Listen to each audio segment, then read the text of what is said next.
you should brush my hair.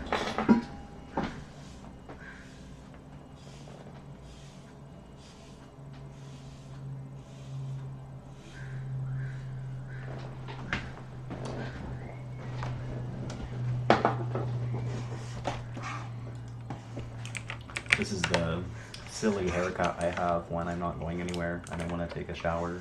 For the silly haircut I have when, what am I saying? When I'm going somewhere, when I'm not going. This is the hair I have what I want when I'm not going somewhere, and I also want to keep my hair out of my face, and I don't want it to dry weird. I'd much rather have it dry like this and then sort of fall, and then it kind of has an interesting sort of center part, than anything else.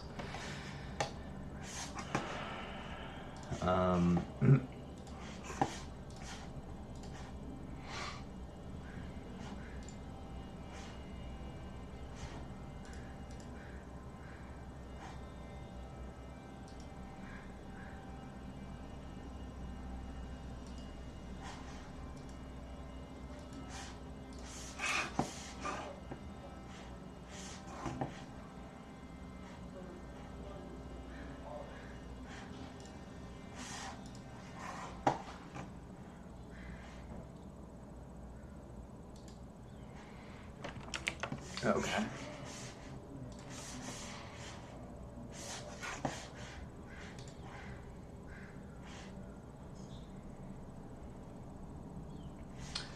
What is the purpose of an IPv6 link local address? That's the only one that makes sense. How can a developer add a firewall rule via an API? I guess the second one. Health policy and network access control. NAC? Network administration. I don't know what that stands. Health policy. Why would it have a health policy?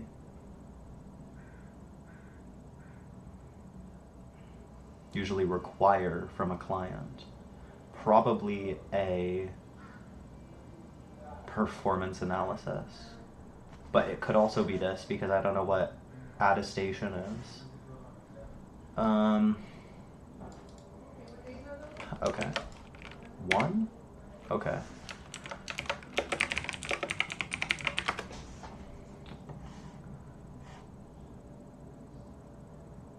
What?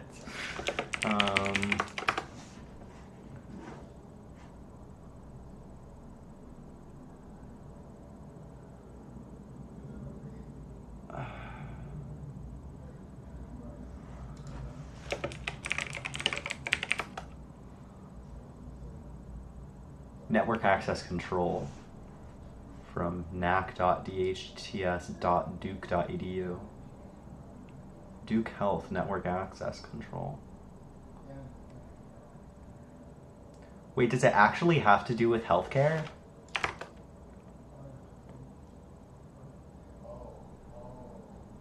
No. Okay, I think it just so happened.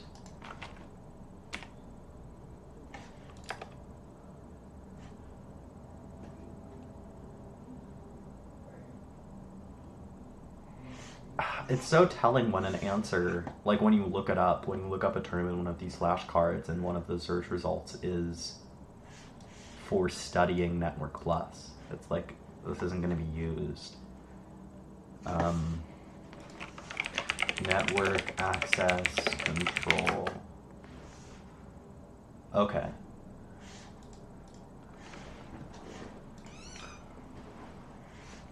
And what does it need? An attestation report. Oh, I can tell this needs sources because this doesn't have a single citation. Nor does this. That's crazy. Does this page have 2 citations? Okay, it has 6. Oh, okay, this is pretty well sourced. Okay. Okay. Okay. Okay. Network access control is a computer networking solution that uses a set of protocols to define and implement a policy that describes how to secure access to network nodes by devices when they initially attempt to access the network. NAC might integrate the automatic remediation process into the network systems, allowing the network infrastructure such as routers, switches, and firewalls to work together with back office servers and end user computing equipment to ensure the information system 802.1x? Like, whoa.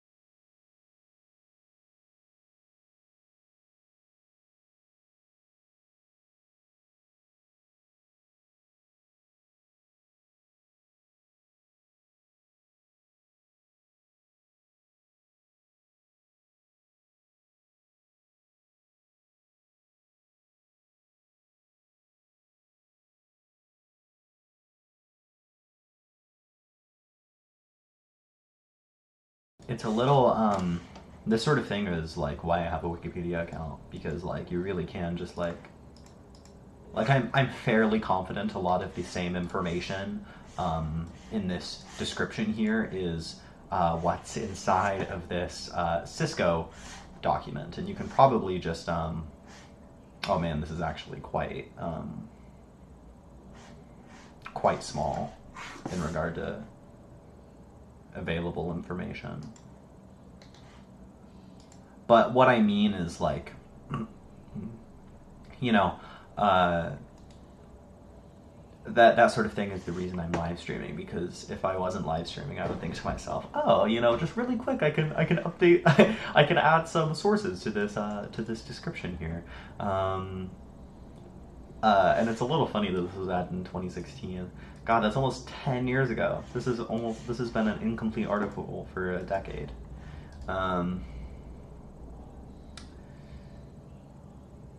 Okay, anyway, set of protocols. What is attestation? Attestation, okay. Definition. The act of attesting. Testimony, witness. Solemn or official declaration, verbal or written. I don't think that's correct. Thing that serves to bear witness. A confirmation or authentication. To confirm or authenticate. So it's sort of... Oh, attest. Attest. Like you attest something. Attestation. Attestation? Attestation? I don't think that's how you say that. Okay. An attestation report. So, like, what does it require from a client? I guess an attestation report, like, sort of report, like, confirming to the, what does a health policy require? Why would, health policy? Health. When a computer connects to a network, it is not permitted to access anything unless it compiles with a business-defined policy, including antivirus protection level, system update level, and configuration. While the computer is being checked by a pre-installed software agent, it can only access resources that can remediate any issues. Once the policy is met, the computer is able to access network resources and the internet within the policies defined by the NAC system. NAC is mainly used for endpoint health checks, but it's also tied to role-based access. Access to the network will be given according to the profile of the person and the results of a posture check. For example, in an enterprise, the HR department could access only HR files if both the role and the endpoint meets the antivirus minimums. So it's sort of, so like you're only sort of, so you control access to the network. Me when I just resort the words, change the order of the words. Okay, that's interesting.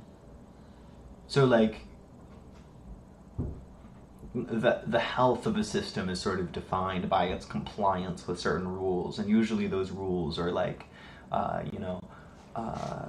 updated fingerprints and antivirus software, or certain policies that you might have on a computer, and based on that computer's health is the compilation of said data would be something like an attestation report, and then based on that attestation report, The health policy could give you access to something via, network access control protocols. That's probably true. That's probably correct. I'm gonna ask Gemini about that through Open Web UI.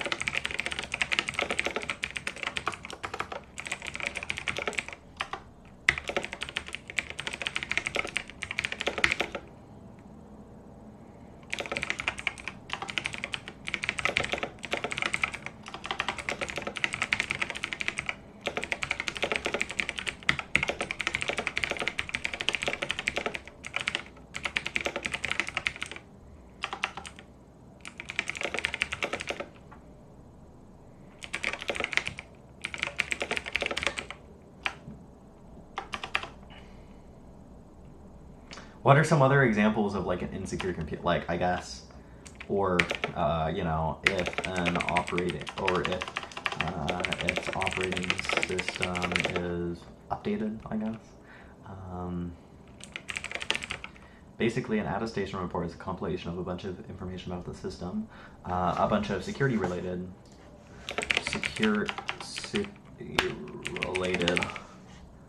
or if its operating system is updated, etc.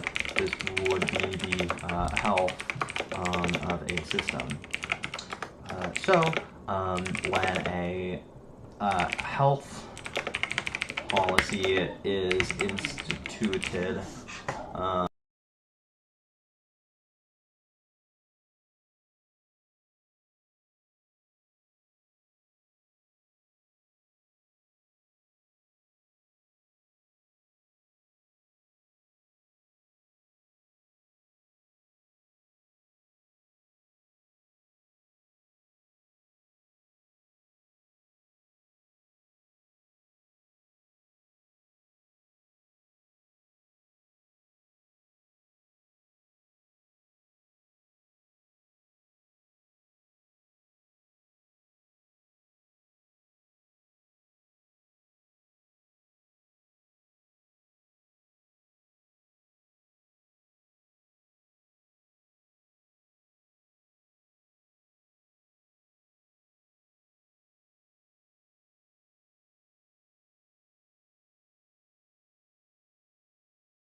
this is, if I was speaking to a human, I would way edit this for the record. I recognize this is a crazy, I would only write like this if I'm talking to a large language model.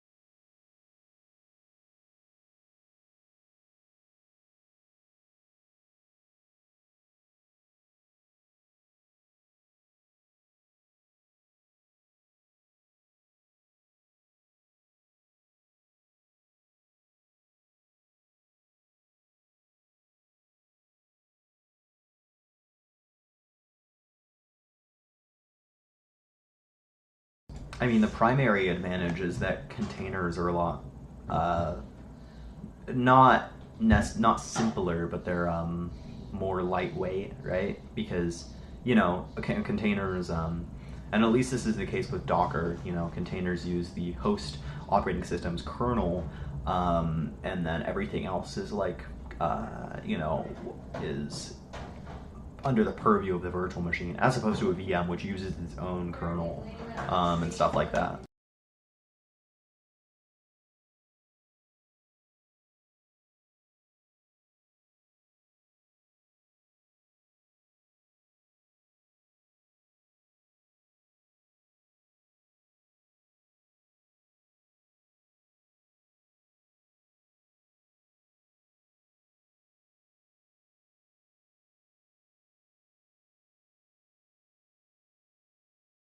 This isn't like better than VMs because this is also the case. Um, VMs and containers require configuration, just broadly. Manual configuration, I don't know what that means. Like, would automatic configuration be like something through Kubernetes? I don't know. Better physical hardware emulation. This isn't true. If anything, virtual machines have better physical hardware implementation or emulation. Um, so I'm gonna say this because if you do have containers, I'm gonna say this because if you do have containers, you can run multiple. You can run more containers per system than you can run virtual machines per system. So I'm gonna say two, but that could be wrong. Okay, that's crazy. I guess that's true, but like virtual machines also run applications. I guess I know what this is saying. Like, like in the context of like on my TrueNAS scale machine, I have like a container that runs, qBit torrent, and a container that runs Plex, and a container that runs Open Web UI, right? So I guess I know what that's saying. I could see how what my answer is wrong.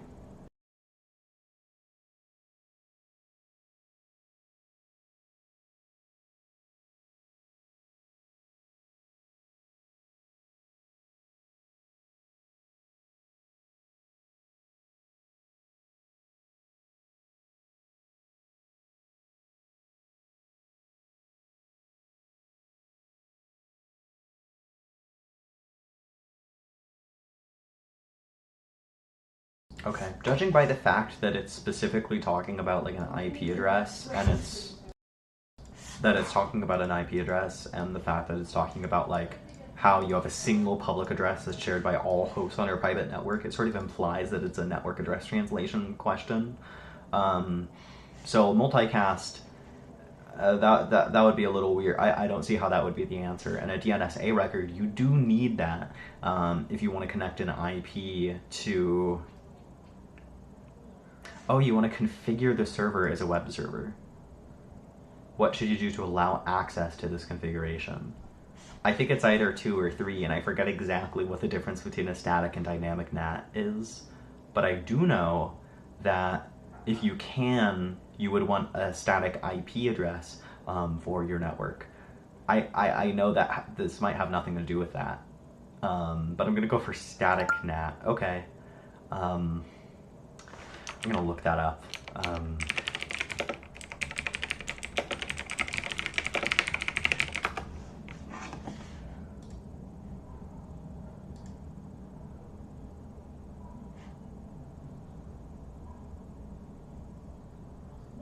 uh, static. Um,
role-based access control.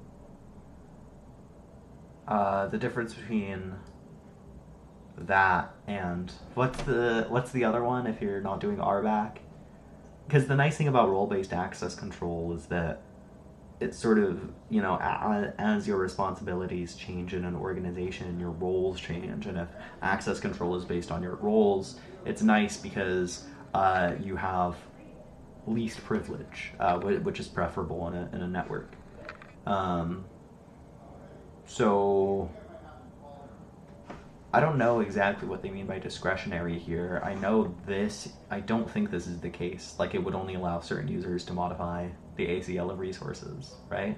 Encrypts data based on roles. That might be true. Like, stuff could be encrypted based on what role you have, I suppose, but like a key characteristic. Centralizes the management of permissions. I don't know. It could be this one. I don't know how like RBAC is any more centralized. Um, Modify the ACL. I think I'm gonna go for this one because I don't know what they mean by discretionary, and everything else seems like more false. But I'm gonna screenshot this just in case. Okay, centralizes the management of permissions. What does it mean by this?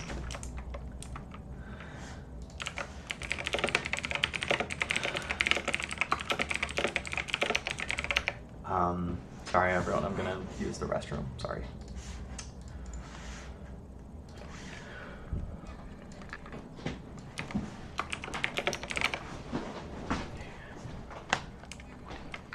Okay.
Hello all. I'm gonna put on my hood. Okay.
My understanding was that RBAC was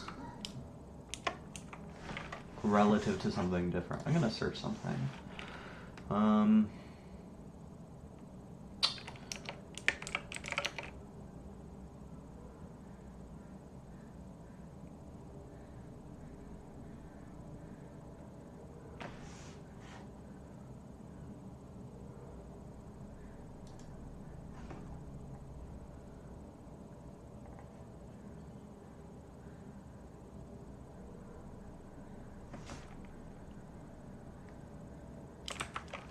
Okay, I see. So here, and this was 6 days ago,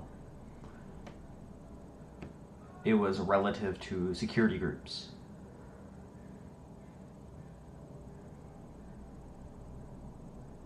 And so I was thinking, oh, like, well, like, RBAC isn't any more, what? And so I was thinking to myself, hold on.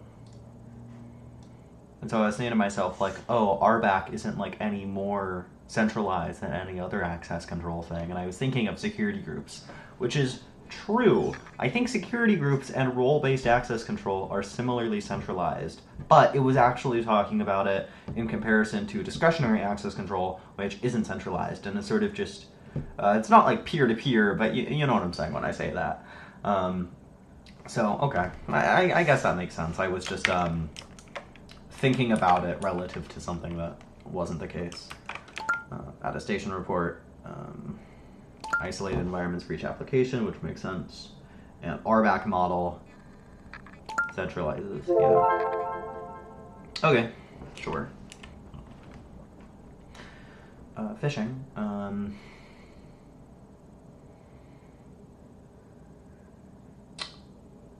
What is phishing used for? What is it used for? I guess it's used to usually get passwords, right? Like, that's the purpose of it. But used for, I guess it's sort of, I don't know, I'm gonna go for 3 because it's longer, but I think, like, these are both true. Okay. A record. Secondary DNS server.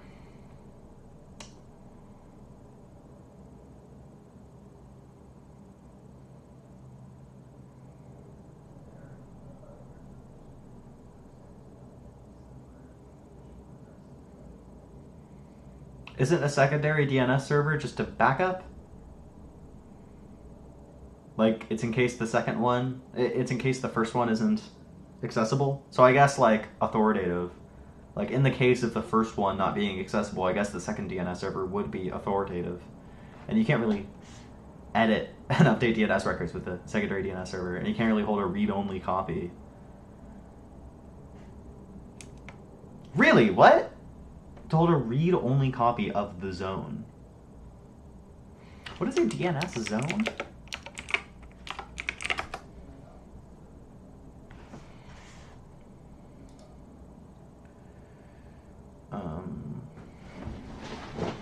DNS zone is a specific portion of the DNS namespace which a specific organization or administrator manages. A DNS zone is an administrative space allowing more granular control of the DNS components, such as an authoritative name server.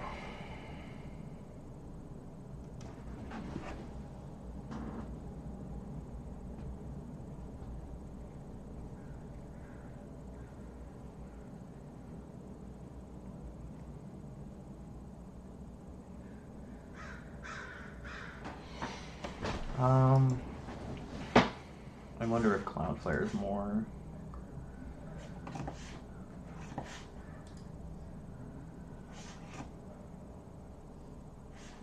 Dude.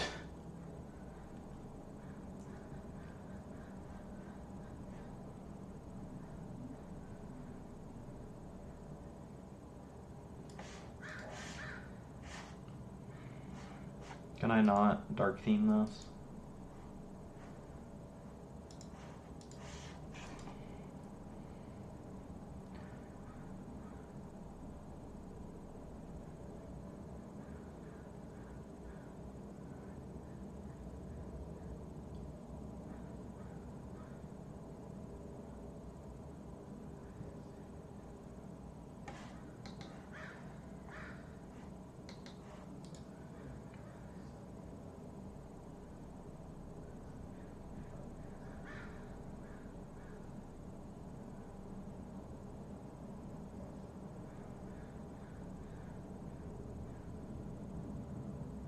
Right.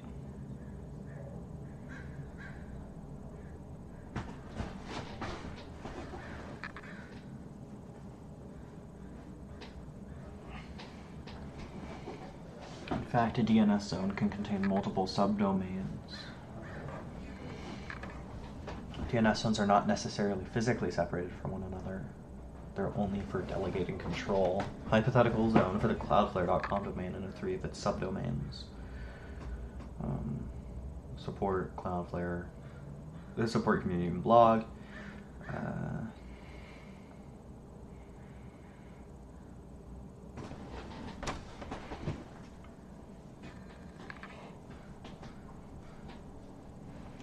Sure.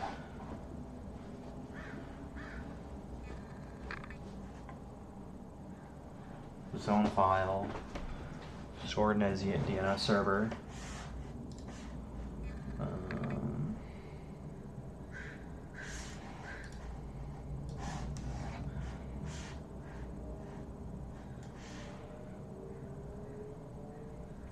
Oh. Hello, viewer. When a recursive resolver receives a response. Okay, wait, what is a TLD?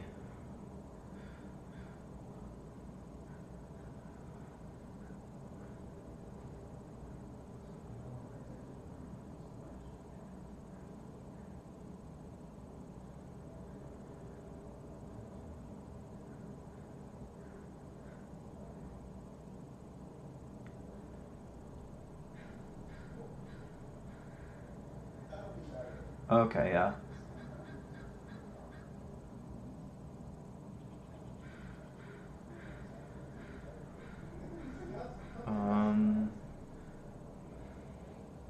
This category was created for the .arpa domain. Transitional domain used in the creation of DNS. Isn't there, can't you get an ARPA domain?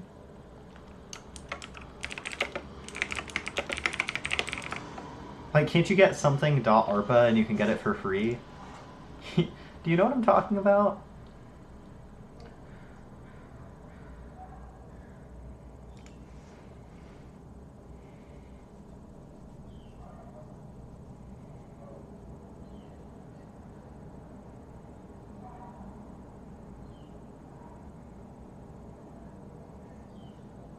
And then this turned into DARPA, right? Yeah. Is that a SVG? Oh my god. Oh wait, no, it's a raster. Okay. Huh. That's just a very high-res image. Really? Is this... Hold on. Okay, yeah, it's like an image. Okay.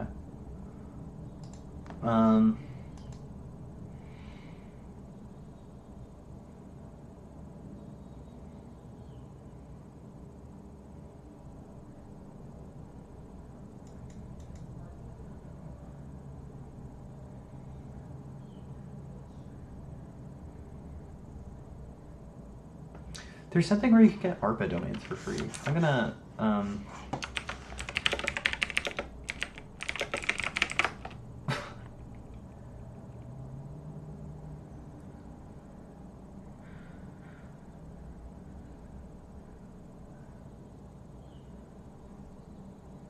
hold on.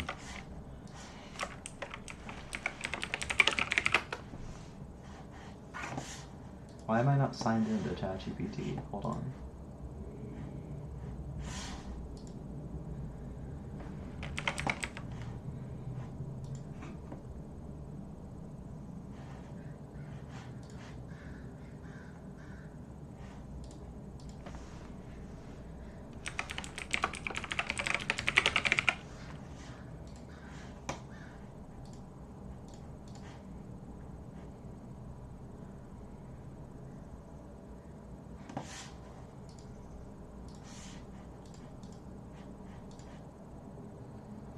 Authy, I need Authy.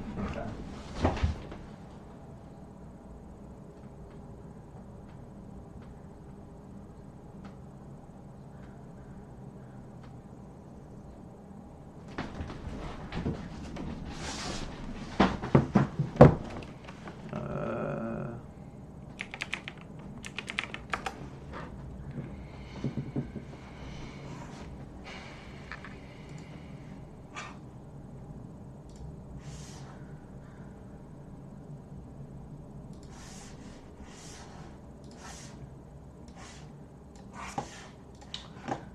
Let's see if this helps. Isn't there a thing somewhere where you can get a weird administrative domain like .arpa or something for free? It might not be .arpa, but there's a weird quirk that allows you to get a special domain for something. I forget exactly what. Think deeply and use lots of research. This probably won't work, but if it does work, it'll be really cool.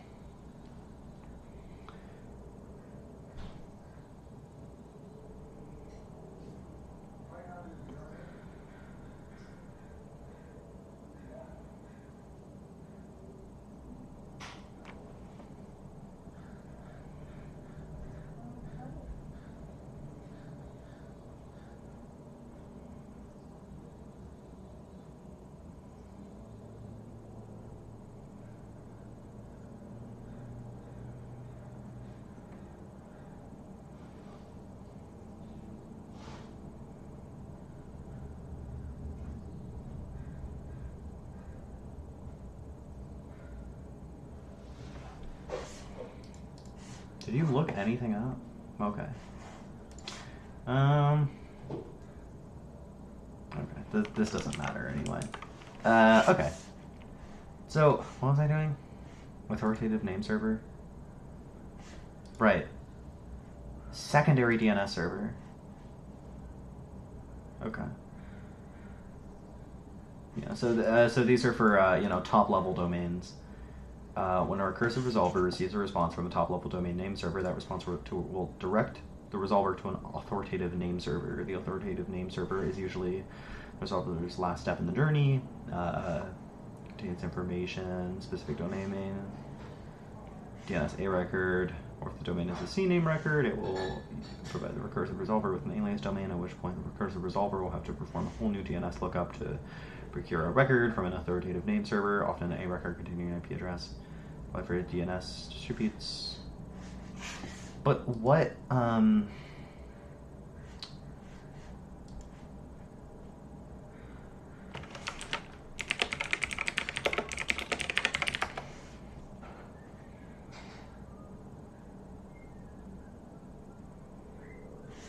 Oh.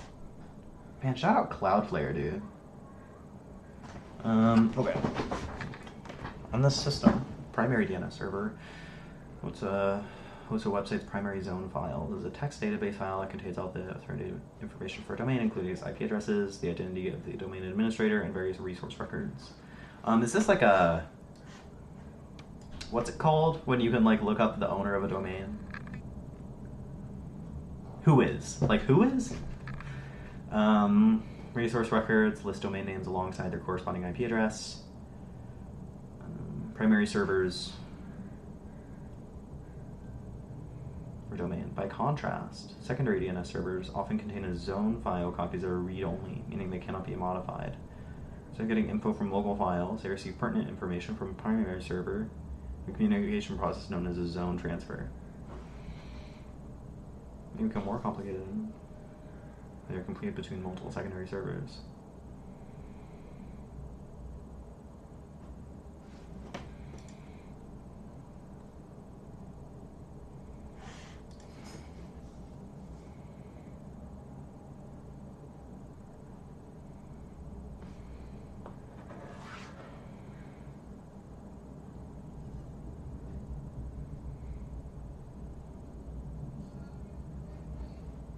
Oh wow, 2 viewers. That's cool.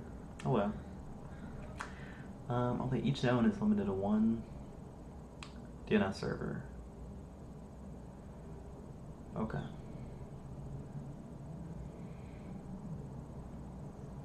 So it's just read-only to make sure you don't get like weird things that crop up from using. Because like if the second DNS server could be edited independently from the first DNS server, there'd be a situation where the first DNS server is down, but instead of pointing you to like whatever the primary DNS server last at, it points you to like some weird garbage.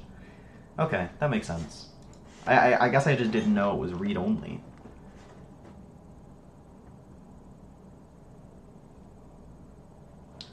But is it exactly read-only? Because if it's copied from the primary DNS server, how is it read-only? Because it's written to from the primary DNS server.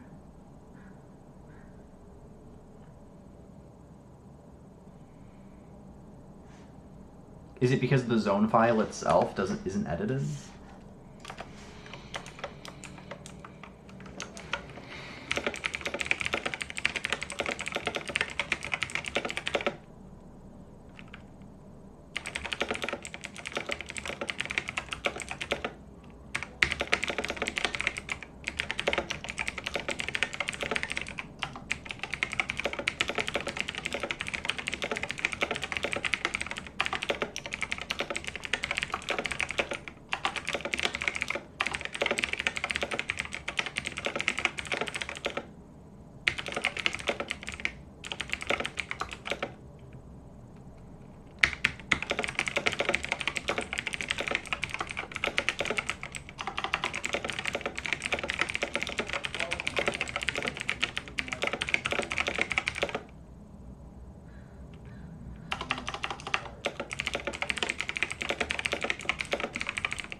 My hair looks a little silly right now.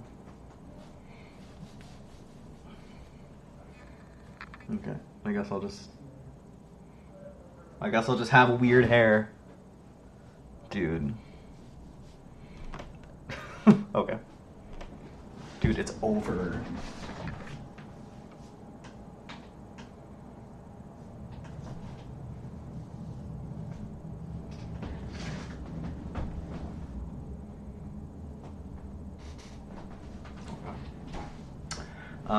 It comes down to who's doing the writing. Oh, it's read-only for the admin. So when the secondary server updates, it's not writing the new data, it's performing a zone transfer.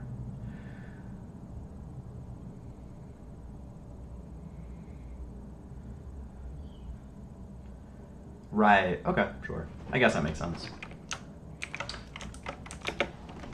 receive a phone call from a woman who states she is calling from your bank. She tells you that someone has tried to access your checking account, and she needs to confirm. Oh, social engineering. What is the goal of an ACL in the context of a jump box?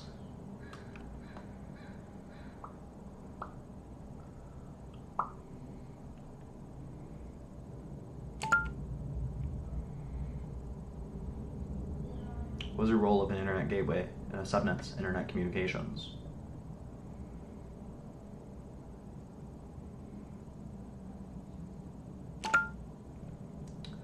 You're the safety officer in a large office building equipped with various fire suppression systems. During a routine inspection, there's one of the areas which houses the server room filled with electrical equipment does not have fire, electric shock, fire suppression system.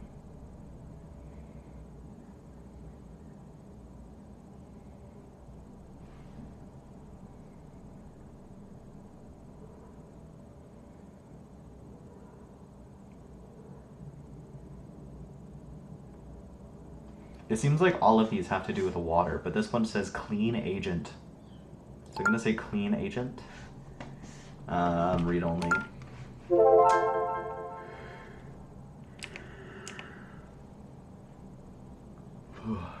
What's a primary use case for containers in cloud computing?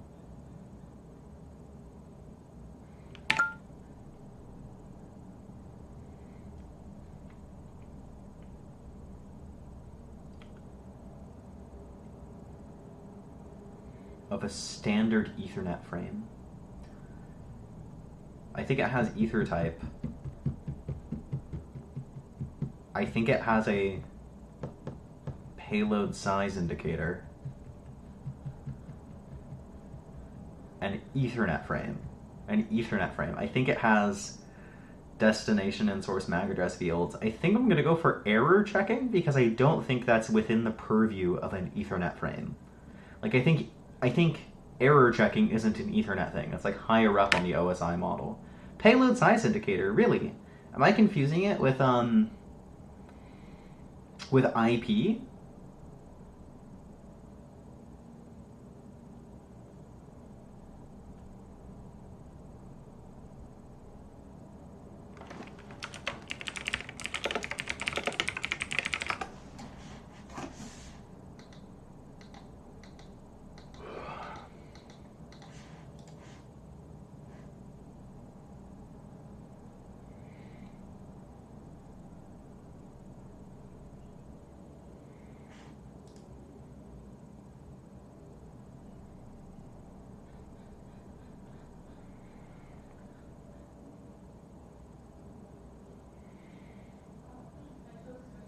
FCS?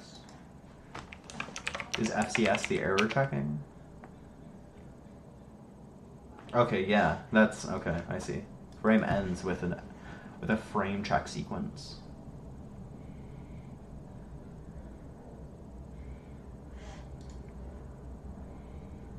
Oh wow, this is fancy.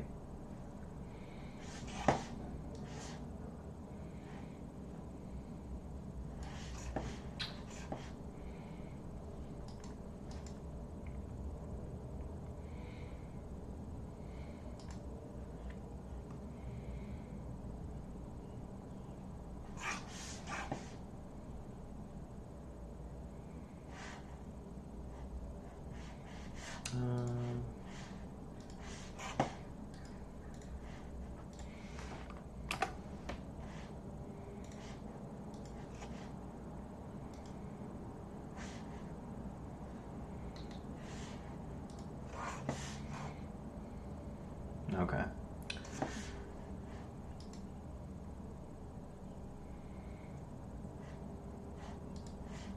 I see, but it doesn't have a payload size indicator. Is payload size,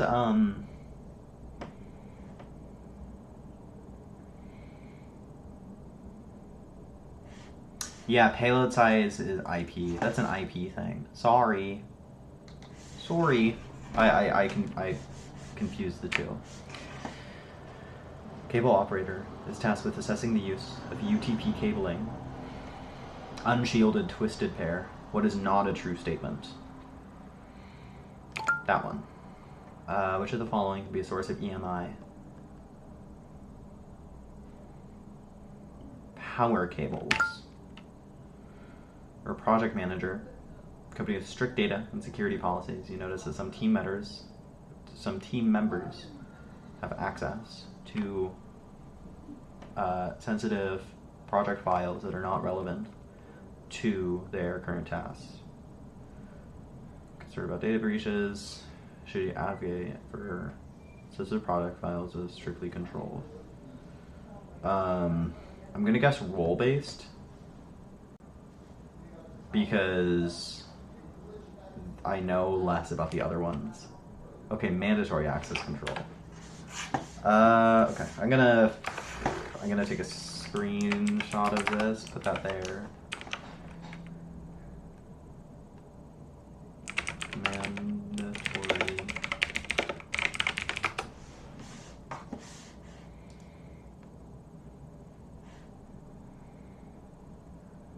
In which a secured environment constrains the ability of a subject or initiator to access or modify an object or target. Isn't this all access control? Doesn't all access control refer to a type of access control in which a secured environment constrains the ability of a subject or initiator?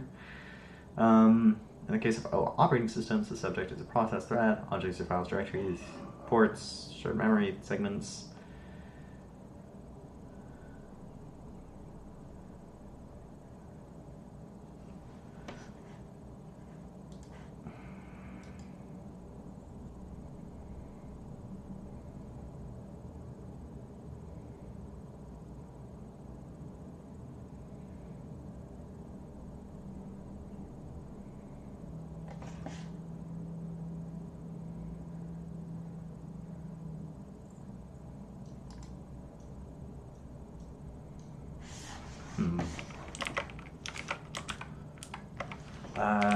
Could you explain this to me?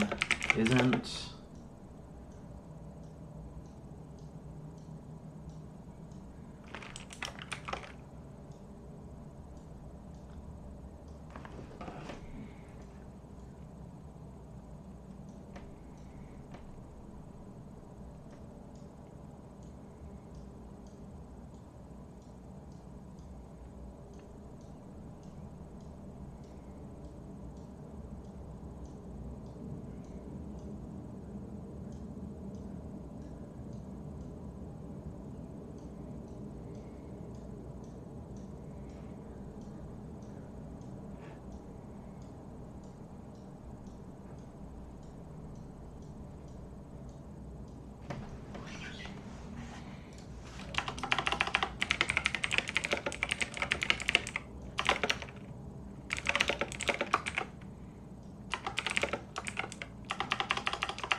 gonna do something silly.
Is that not a 5.1 nano?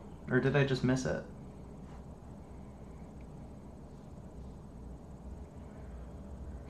I guess there's only base 5.1. That's interesting.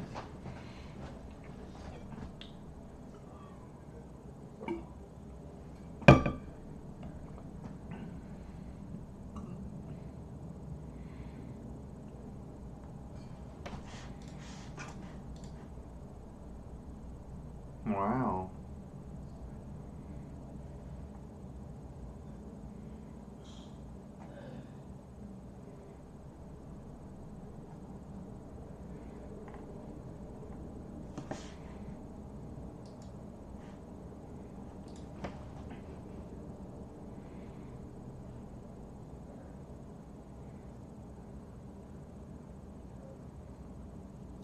Maybe it's my fault for doing high reasoning effort, but maybe I shouldn't have chosen that. I forgot how seriously OpenAI models take a high reasoning effort parameter. It's like, oh, you said high reasoning effort? I'll give you high reasoning effort.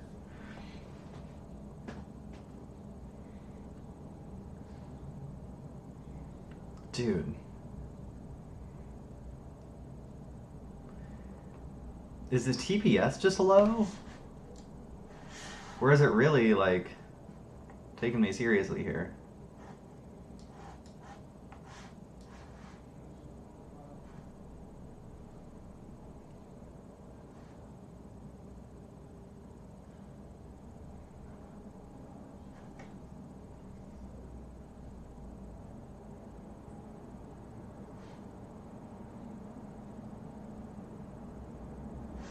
Dude.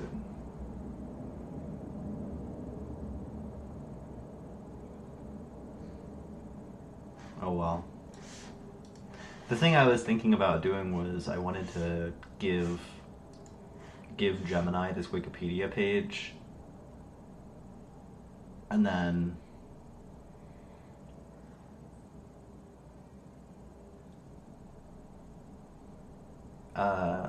like quiz me on it. But I didn't want to give it all the formatting. Like, I didn't want to just copy paste the page, because then it would overuse tokens. Like, that would be too many tokens.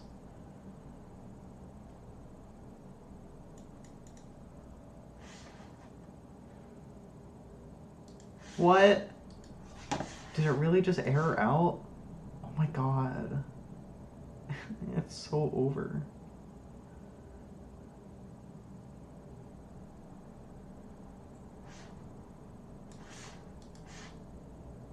Oh my god, okay, never mind. Never mind. I guess it doesn't matter. Okay, just mandatory access control. It's like military stuff. Okay. Source of internal threats. Primary source of trunking.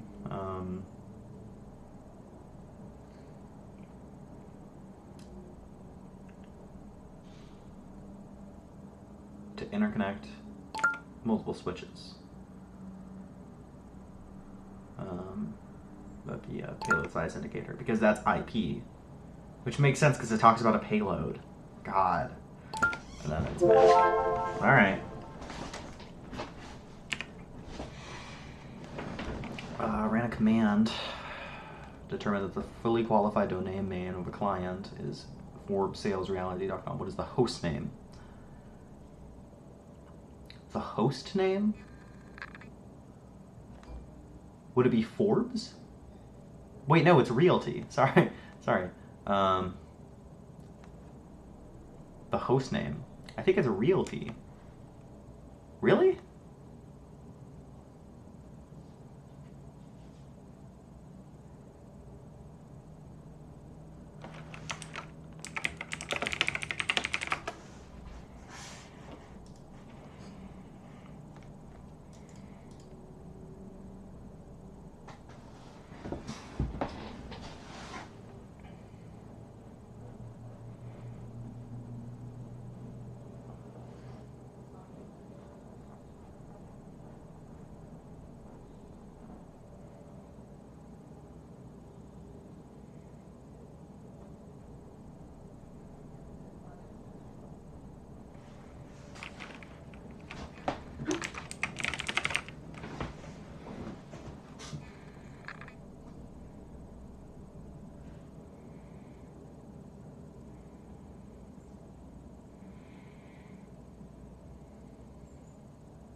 General guidelines on choosing a good host name.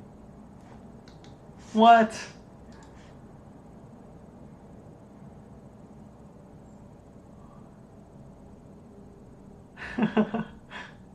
I think I remember.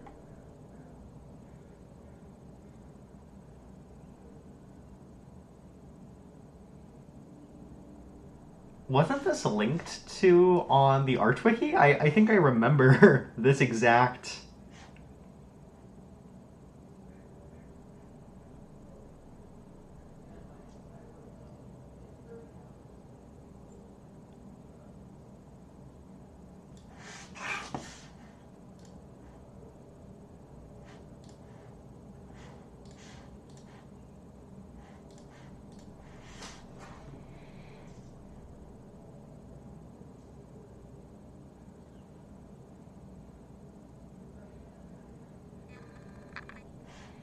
I think I remember reading this document in the past.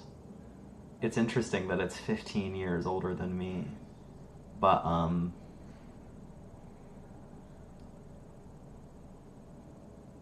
man, I remember this. Is there a way I can discover, like, where...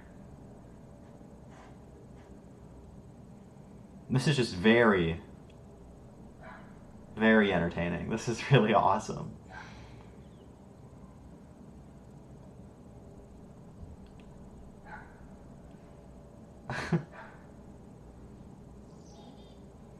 Hold on. I'm gonna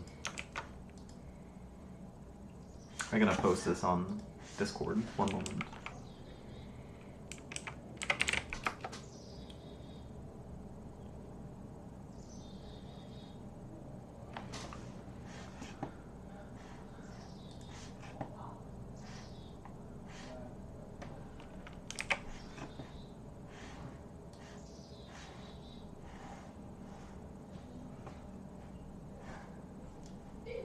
Hold on.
Hello all. I'm gonna take a break for a sec.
Hello all, sorry for the wait, I got distracted.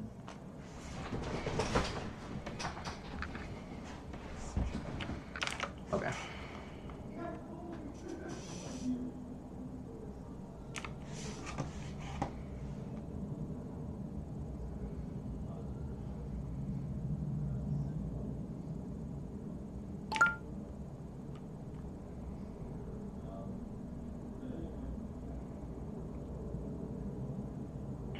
Of a wire map tester.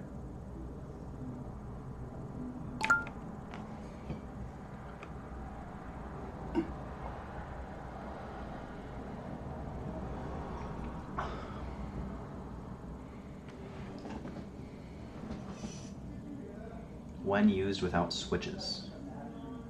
I know it's not 3, I know it's not 4. So it's either 1 or 2. To determine whether a host is present when used without switches. Full database scan? I don't know exactly how it would scan a database. Like, what database is it scanning? You know, like... so I'm gonna guess 2, but it could be 1. Okay. Simple network. Simple network management protocol. Does not encrypt packets but requires authentication.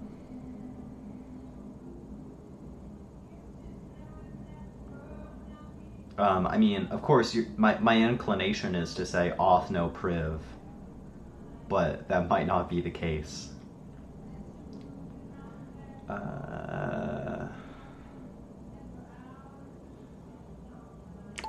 Okay.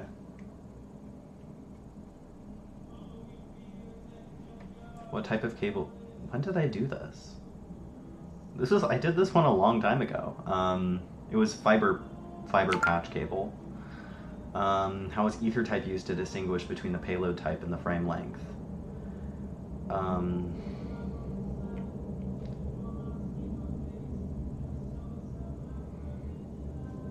How are they used to distinguish between the two? So, I mean, the distinguishment is already explicit. So I feel like it can't be 3. Because, like, it goes against what the question presupposes, right?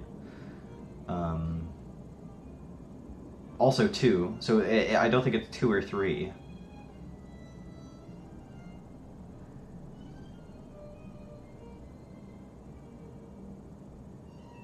But 1 and 4 seem extra wrong, because it would be weird if it was like...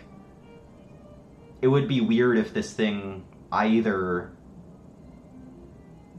did payload type or frame length. Like, I guess in the question I was assuming it's like, oh, what is distinguished? Like, which part of this ether type? Okay. I think it might be only payload type. But why would it presuppose frame length? Okay. Values less than this indicate payload length. I guess I just don't know...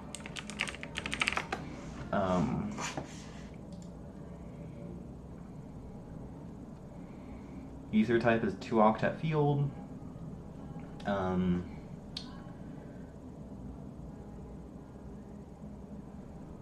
Historically, depending on the type of Ethernet framing.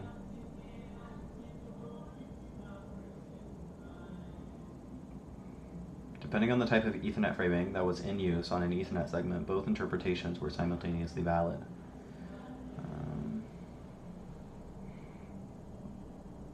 Ethernet 2 framing considered these octets to represent ether type, while the original used it to talk about payload. In order to allow Ethernet 2 and IEEE 802.3 framing to be used in the same Ethernet segment, a unifying standard was introduced that required ether type values to be greater than equal to 1,536. That value was chosen because the MTU of the data field of an Ethernet 802.3 frame is 1,500 bytes, and 1,536 is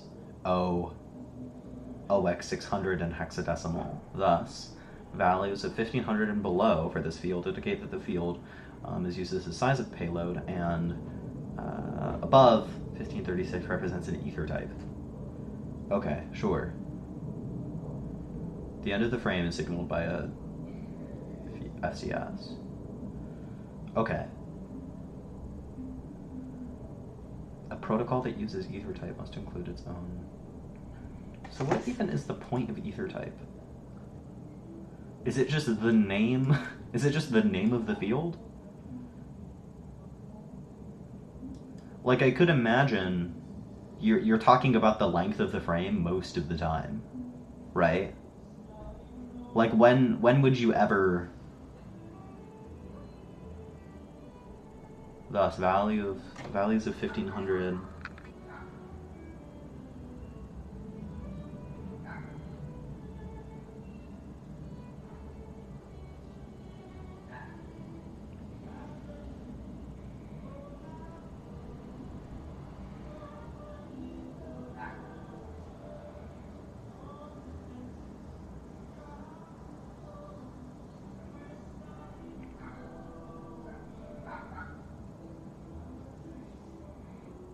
Okay. Alright. Okay, so above it indicates the type of protocol, less it indicates payload length. That makes sense. It's realty. No, wait, Forbes. Whoops. Okay. Yeah, and then 0600 or greater protocol type, and it's Forbes, not realty. Whoops. Okay. Complaining that they cannot access the website examplecorp.com. The user is already trade clearing their browser cache and restarting their computer. The technician decides to troubleshoot the issue with DNS resolution. Which of the following steps should do first to diagnose the problem? Instruct the user to bypass their local DNS server, directly modify the user's host file, immediately escalate the issue. I don't think that's true. It's that one.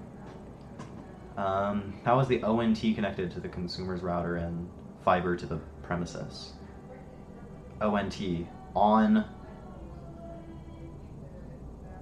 fiber to the premises. What is ONT? Optical network telephone? ONT. Termination? Something termination? Optical network termination? How is the ONT connected to the customer's router and FTTP? Connected to the router, it would probably be an Ethernet patch cord, right? Because it would be really weird if... Oh wait, it could be coax. It's probably coax, actually, because coax has less... What's it called? Attenuation, right? RJ45 is more attenuation. Okay, I think it's using a coax cable, but I really could be wrong. If it's only fiber to the premises... Really, using a Ethernet patch cord. Okay, wait, what is ONT? Maybe that'll enlighten me. Optical network terminal, right. Converting optical signals. Okay.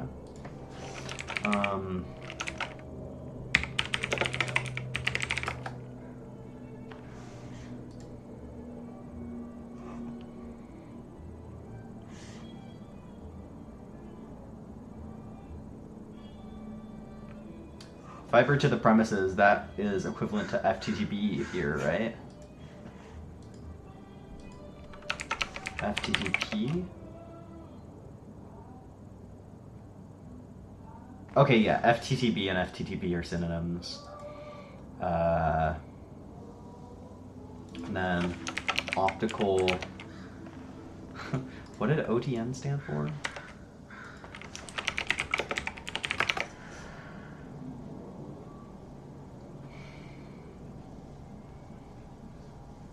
Oh, wait, ONT, not OTN. Okay.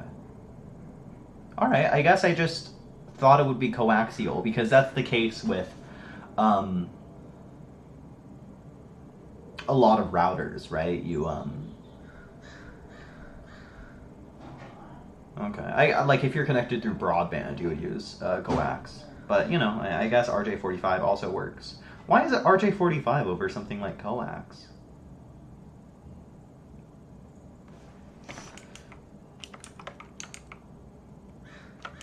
Oh god, did I? Okay.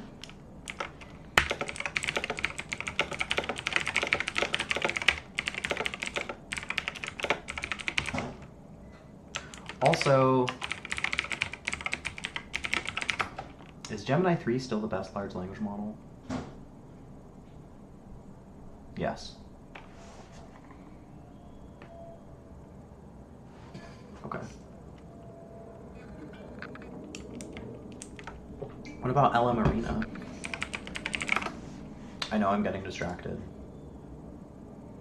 With regard to text. Yeah, it's still Gemini 3 Pro. Okay.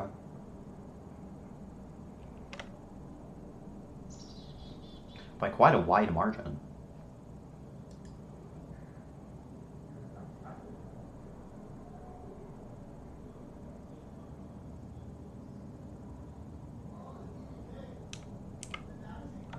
I chose coax, but the answer is RJ45. Could you enlighten me as to why this is the case? I would have, at least in my home broadband connection, we use coax, so I expected it to be the same.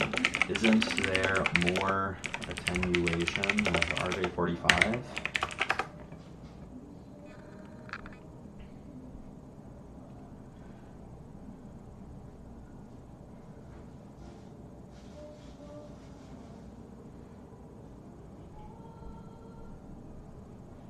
I don't even know if broadband is the correct usage.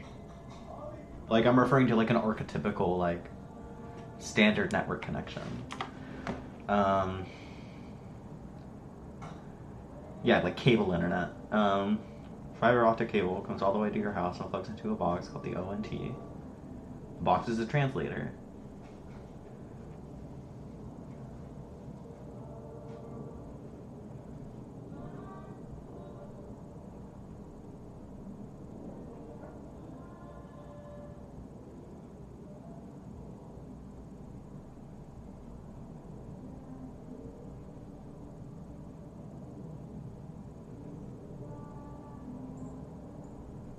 Okay, I guess that makes sense. It's a primary purpose of using resource units.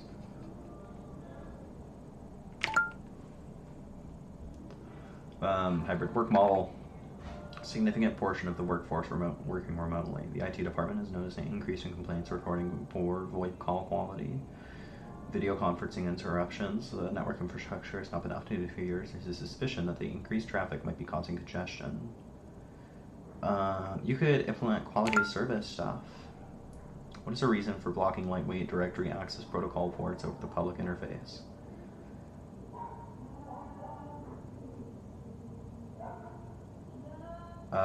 To restrict access to the private network, right? I mean, one is also true, I think. It would be 4. Yeah, okay. This was the scope and the context of a DHCP, a range of IP addresses. Network administrators troubleshooting connectivity issues in a network. They notice that packets intended for a remote server are being dropped. Upon investigation, they find that the packets have a TTL set to 5. The remote server is passing through 6 routers.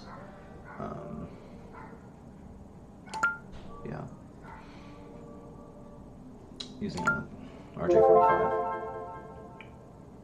Okay. Which of the following best describes the method an attacker might use to make an evil twin access point more appealing to unsuspecting users?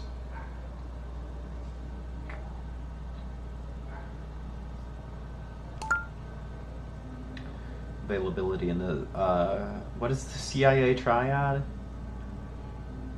Like consistency and something and availability.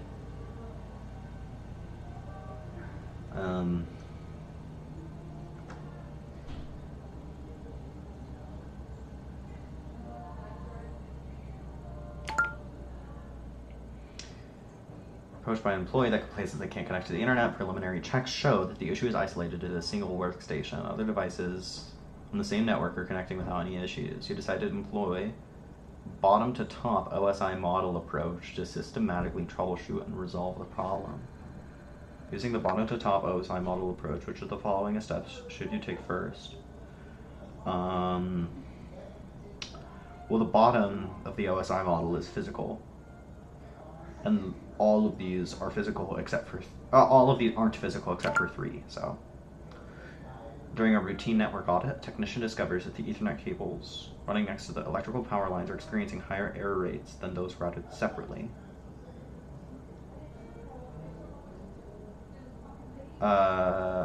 Increased attenuation, or is it alien crosstalk? I'm pretty sure crosstalk only applies to when it's coming from other data cables. So I'm gonna go for 3, but it could be 4. Okay, yeah. Alien crosstalk. Does that refer to, am I misunderstanding what attenuation means?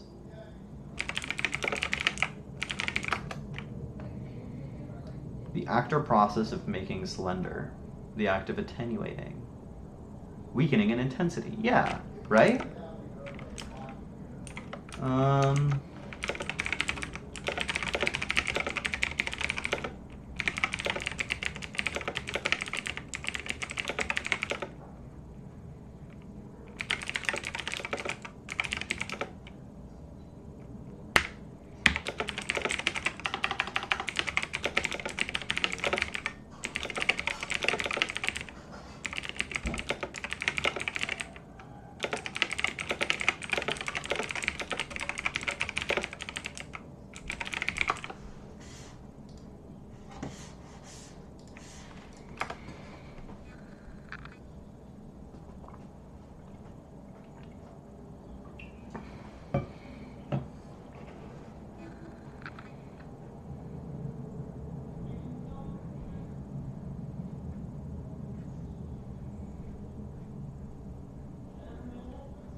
Attenuation is purely about signal strength.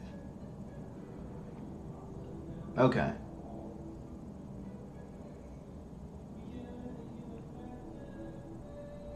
Okay, sure. So attenuation isn't necessarily like if at the end of a, like, say you have a completely good signal coming from one end of a wire, and then you look at the other end of the wire, and then you have a worse signal, that signal getting worse isn't attenuation. Attenuation refers to like the act of it getting weaker as it gets further away. Like when you have a redstone torch and the redstone gets weaker, right? And then it goes away, like it's attenuating, you know? But like for crosstalk, it's referring to like, okay, that makes sense. Sure. All right. Class B addresses.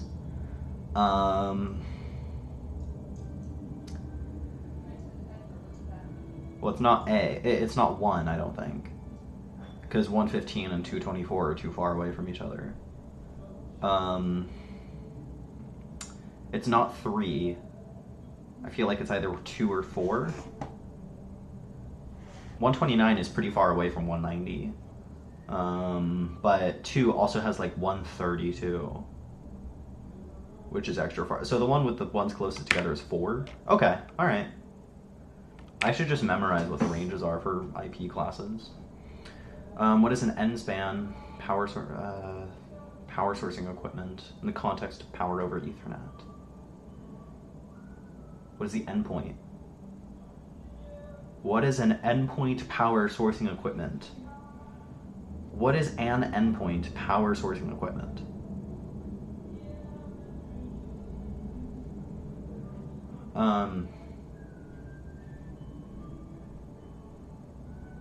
An endpoint. It's weird that it's called an endpoint because none of these answers imply something like that. I don't think it'd be calling it an endpoint if it boosts the strength, so I'm gonna guess supplies power. Okay. What is the primary purpose of access control?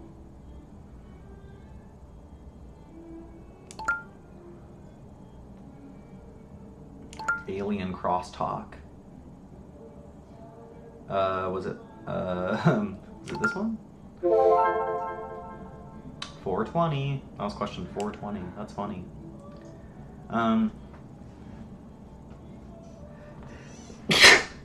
Okay. What's the difference between unicast and broadcast addressing?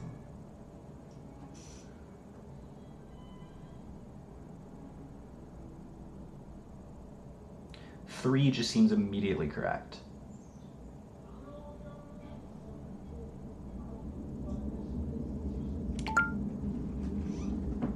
Enabling root guard on ports. Now it uses trunk lines. I'm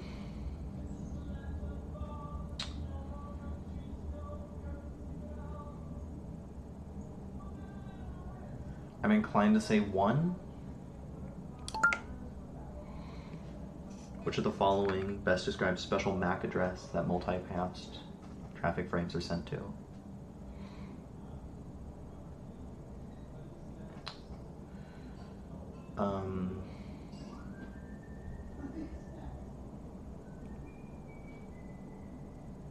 With a form of the router's IP address.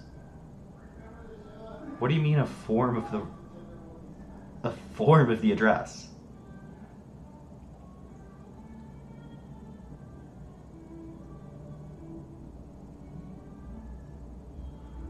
I'm gonna say begins is probably correct. Like begins with the explicit number. So it's either gonna be 1 or 2.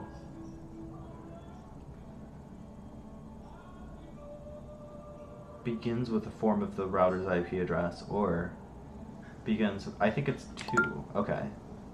What is an example of an inadvertent vulnerability users can create? Shadow IT. Oh my god, I meant to press shadow IT. Whoops. Okay. Which following best describes shoulder surfing?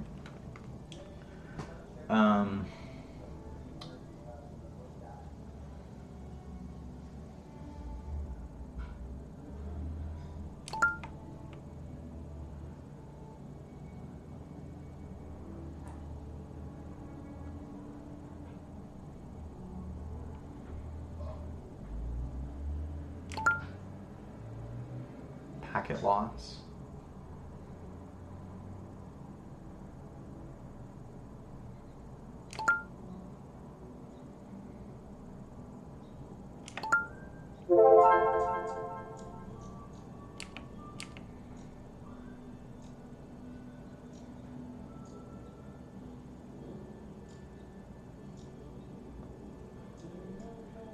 Elasticity.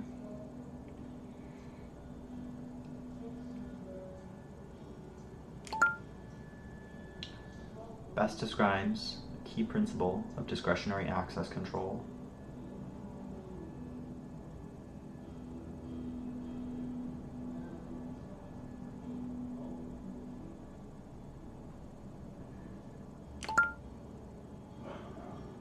Specifies the IP address. What is the preferred route selection when there are paths to the same definition with different prefix lengths?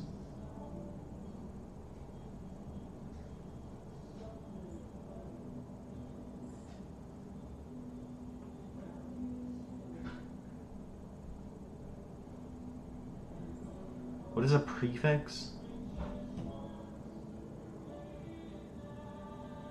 Path with the highest.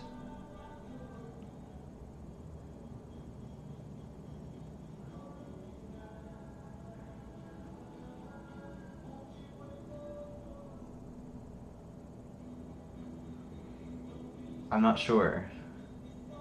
With different prefix lengths.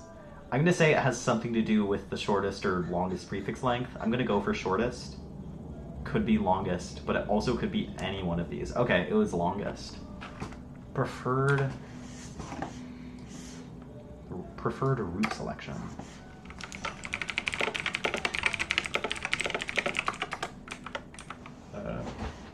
Be right back for like 5 minutes.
Wow, friends, I'm back 1 minute early.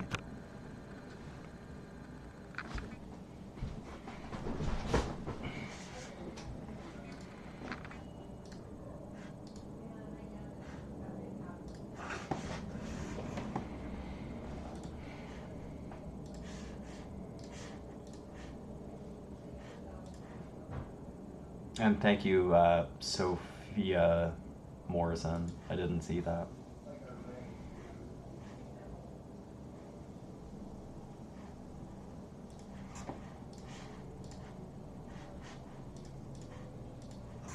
Okay. You might think shortest means fast. Oh, prefix is referring to cider. Okay, sure. Sure.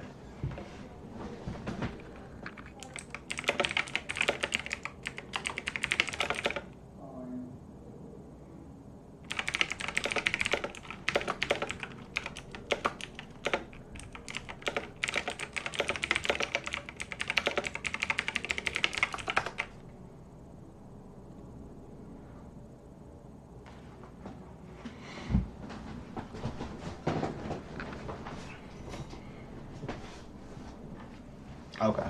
Cool. Okay, longest length first. That makes sense because the longest prefix length is like the least you have to do, because the only really variable thing is the host portion of the address.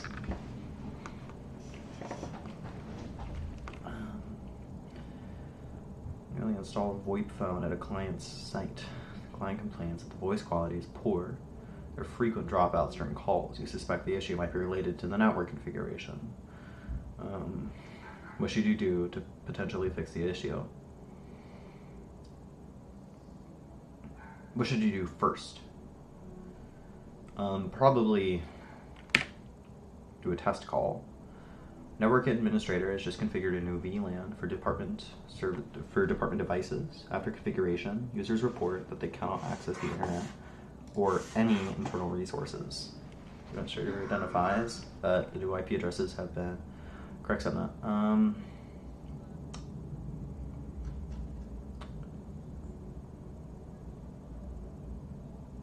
Configure a new VLAN or any internal resources. The devices have IP addresses with the correct subnet.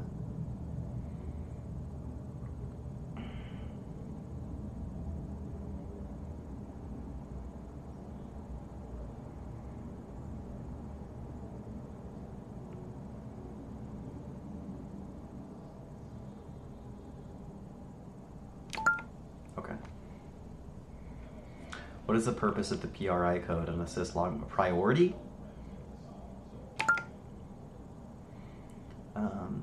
Longest prefix length, because it's talking about cider addressing.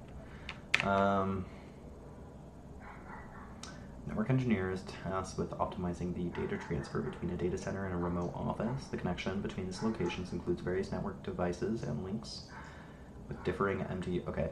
A network engineer is tasked with optimizing the data transfer between a data center and a remote office. Okay. The connection between these locations includes various network devices and links with differing MTU capabilities. The engineer notices that when large files are transferred from the data center to the remote office, the transfer rate is lower than expected. The engineer suspects that... What is MTU? Differing MTU capabilities? High MTU, increasing MTU. Perform MTU pass discover. Okay. Okay, what should you do first? It's not 2, because you wouldn't want to replace all network devices.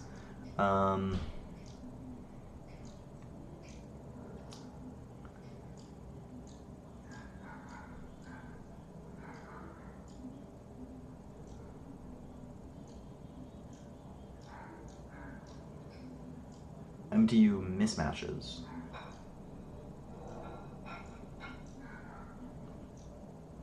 One seems like the most sort of pragmatic and cautious thing to be doing, so I think I'm going to go for 1. Okay, what is MTU? Maximum transmission unit. It's the size of the largest PTU, or the largest PDU, and I know what a PDU is. It's just like the part of a... Yeah, okay. The MTU relates to the maximum frame size. Okay, sure. Sure. That makes sense. Is network address translation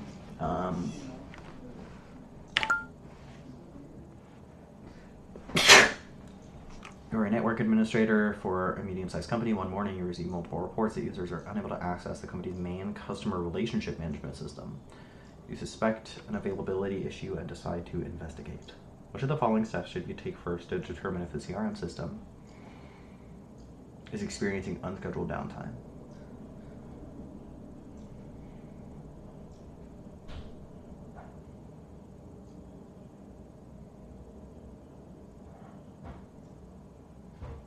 I feel like it's not 3. I feel like it's not 4.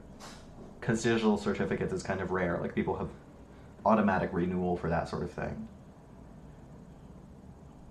So I feel like it's either 1 or 2. And 2 seems like the easiest. And so you usually do the easiest, like, simplest thing first. So I'm going to go for 2. But it could be 1. It's 1. Okay. Send a probe to the CRM service to check for a non-error response. Is that because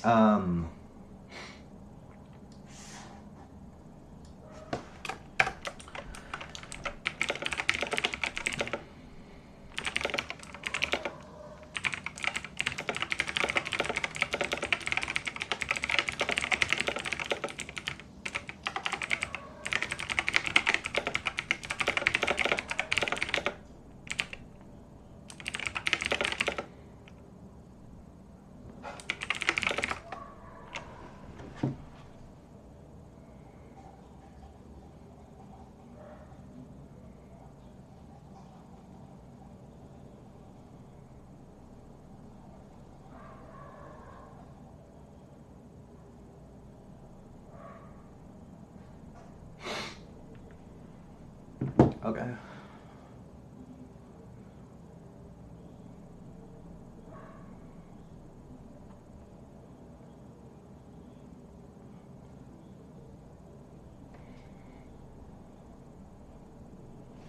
That makes sense.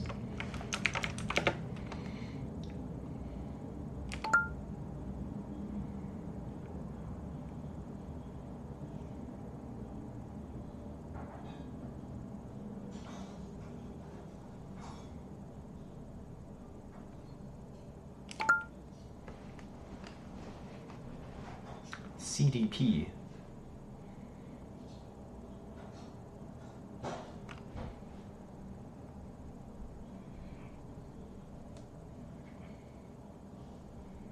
I don't know. CDP. I don't know what CDP is. iOS version? Okay. What is a CDP?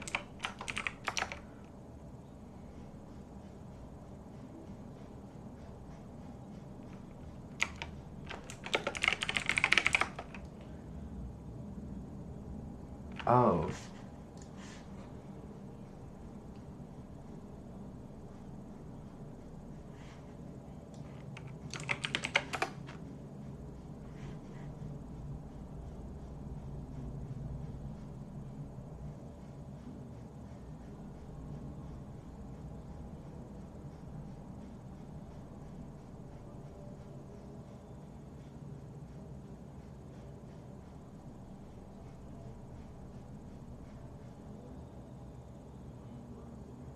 Wow, he died.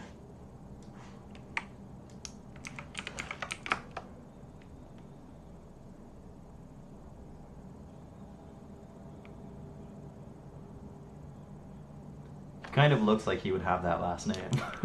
Does that mean? Okay. It is used to share information about others directly connected. Cisco equipment. Okay. So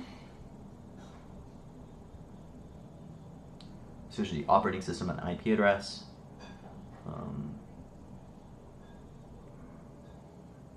These multicast frames can be received by Cisco switches and other networking devices. This multicast destination is also used in other Cisco protocols.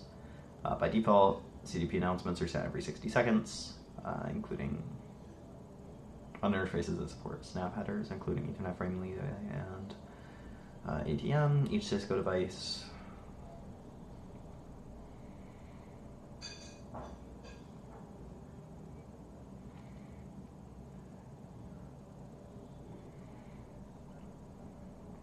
Okay, and you can't MAC address table sizes.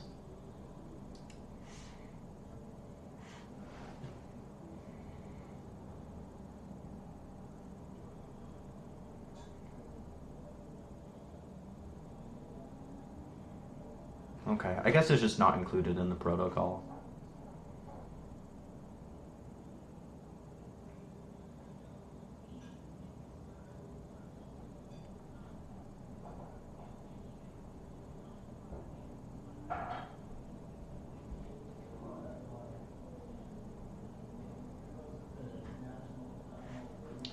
Operating system, hostname,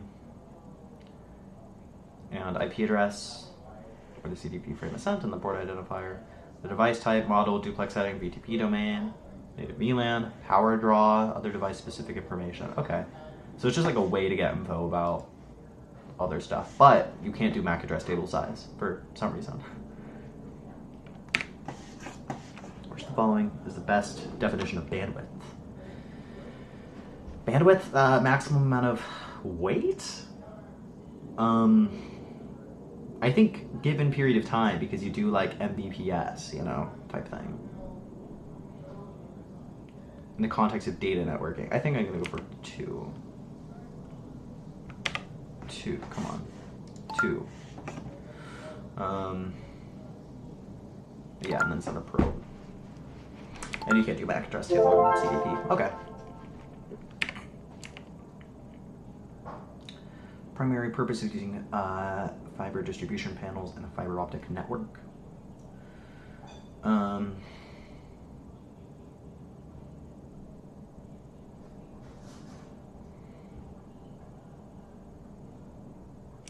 That one just makes the most sense. You're a network admin.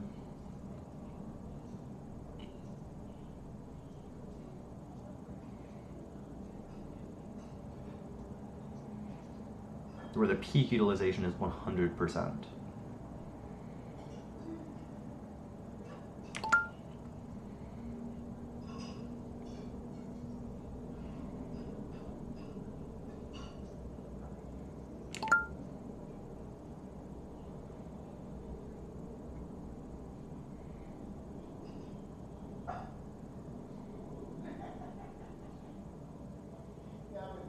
To allow for centralized management? I don't think that's why.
Okay, so you sort of connect these to access points.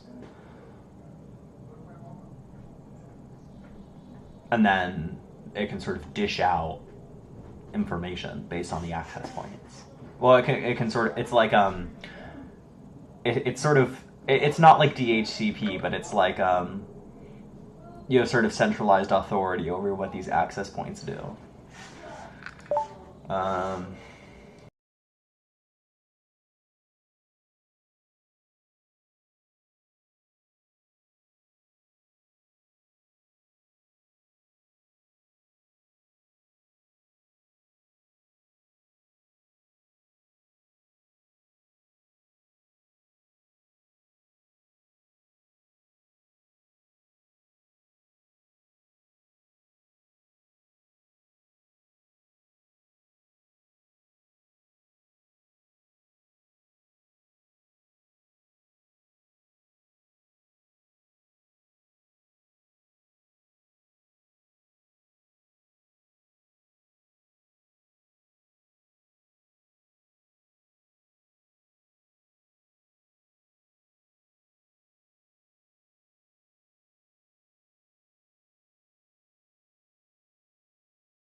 This is such a vague question. Which components are essential for performing specific roles and configuring additional properties for different functions?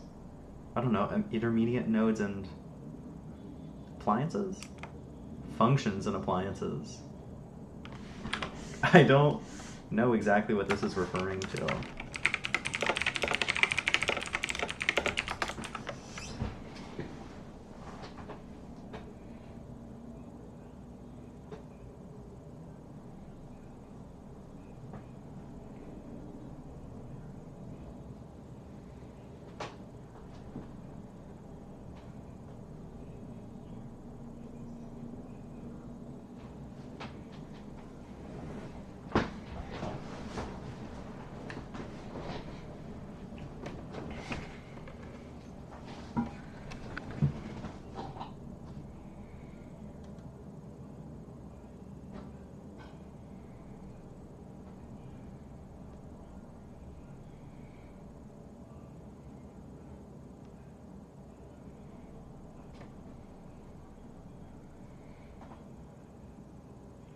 Sure.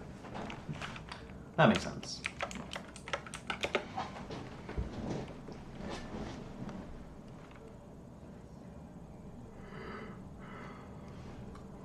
The administrator observes multiple ARP reply packets being broadcast across the network, all indicating the same MAC address for different IP addresses, including the default gateway. That would be ARP spoofing. Flickering green LED is working properly. Functions and appliances. Okay. What is it? The integrity.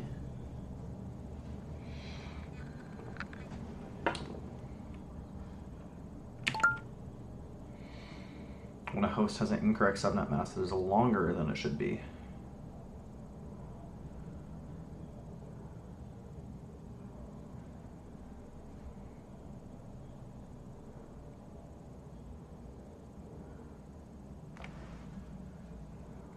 A subnet mask is longer than it should be. It's probably fine, right? The only problem. Am I crazy?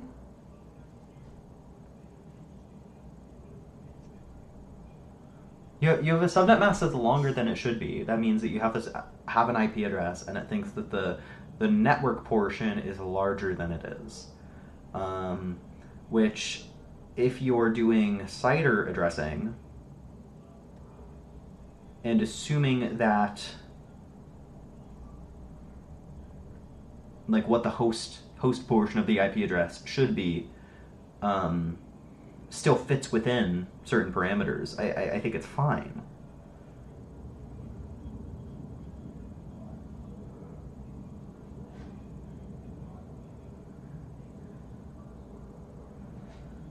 Oh, but, you know, it could have an IP address.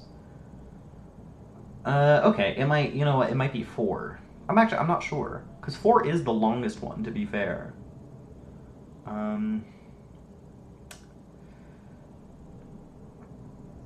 I don't know. I'm gonna go for 4. I could be wrong. I'm gonna take a screenshot of this in case I'm correct, because I still don't really know what this means. Okay. The answer was 4. Could you explain why? If a subnet mask is too large, or what was its terminology? Long is too long. Isn't there a good chance that it still might route packets properly?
Yeah, okay. That's sort of what I was thinking. That makes sense. NFV infrastructure.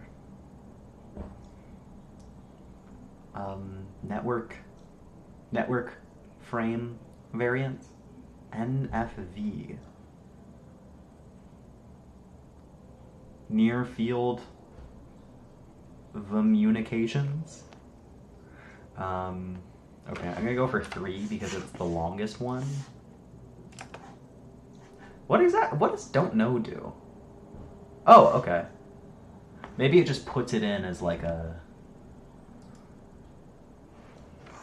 NFV infrastructure.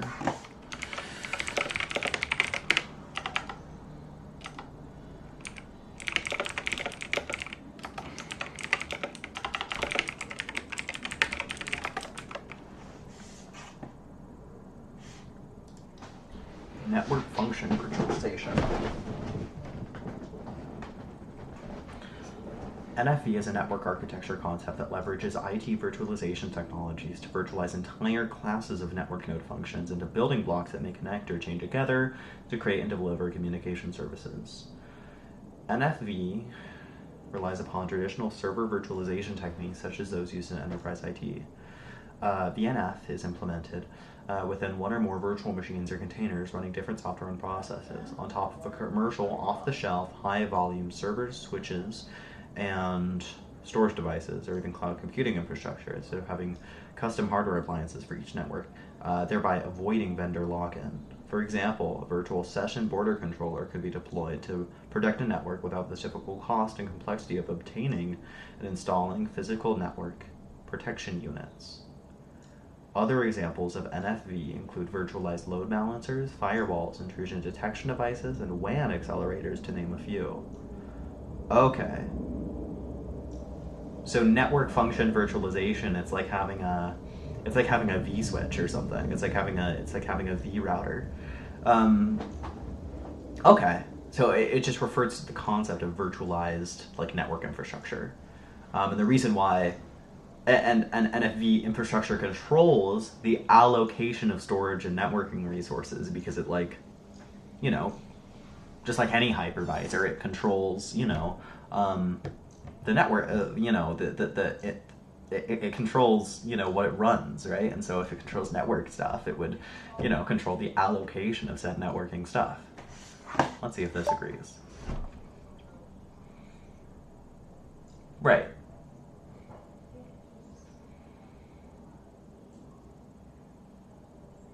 Think of NFVI as a landlord for these virtual apps. For a tenant to live there, the landlord has to provide more than just one thing. Yeah. Question asks what it controls. The main job is the virtualization layer, taking the physical hardware and slicing it up so the software can use it. Okay. Yeah, okay. Yeah, NFV is in control of all of that stuff. That makes sense. When troubleshooting a software issue reported by a user who is unfamiliar with technical terms, what type of question is the most effective? To begin the diagnostic process. I'm gonna say 1 because it makes the most, like, you can discover what they were doing to cause the problem, and then you can see if the issue is with what they were doing or if it was something in the past. And also 1 is the longest one, so I'm gonna go for 1. Okay. Which of the following are examples of tasks to perform during work recovery time after a disaster recovery?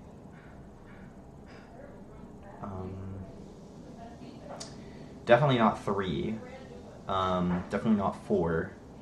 Because those talk about storage capacity, and I feel like that has nothing to do with anything. So it's either 1 or 2.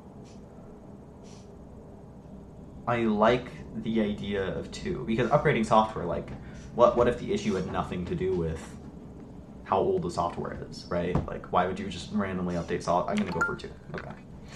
Your company is migrating its on-premises data center to a cloud environment. Mitigation plan includes deploying several web applications that will be publicly accessible. You are tasked with designing a security solution that protects these applications from web-based attacks while ensuring high availability and minimal latency. Which type of firewall? Would it be a web application firewall? Oh wait, it's... Yeah, because it's deploying several web applications. Considering the question says web applications and one of the options is a WAF, I'm going to go for this one. You're designing a VPN solution to connect multiple branch offices to the headquarters network. The solution needs to support the transmission of multiple types of protocols and must be compatible with existing network infrastructure, which includes intermediate routers that only inspect outer packet headers for forwarding decisions.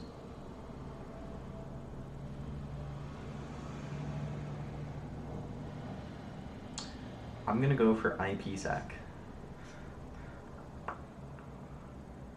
I'm not sure though. Would it be generic routing encapsulation? Because like, if you're doing multiple types of protocols and compatible with existing network infrastructure, like, that sort of implies like a more generic solution. I'm gonna go for GRE, but I could be wrong. Okay. Networking and storage.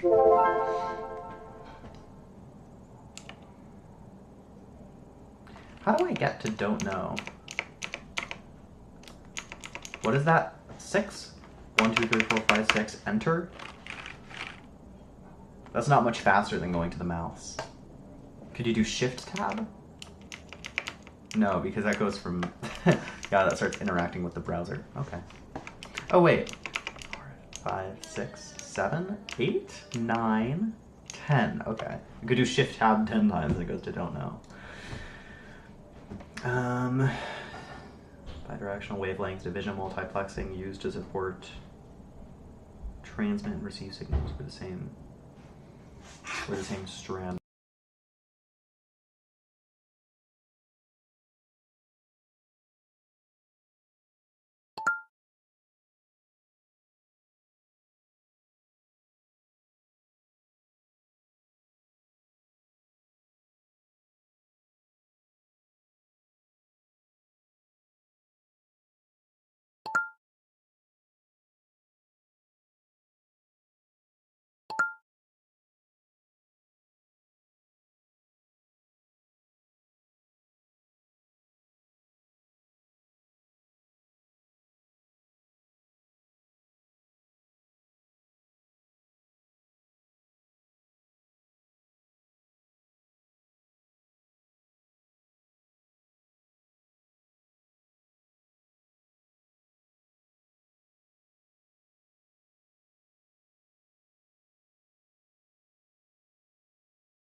Sorry, all. My mom came into my room.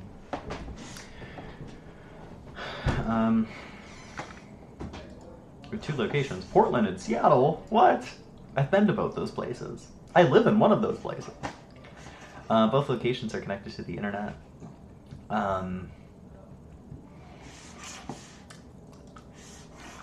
Both locations are required to use IPv6. I'd like to implement an IPv6 solution.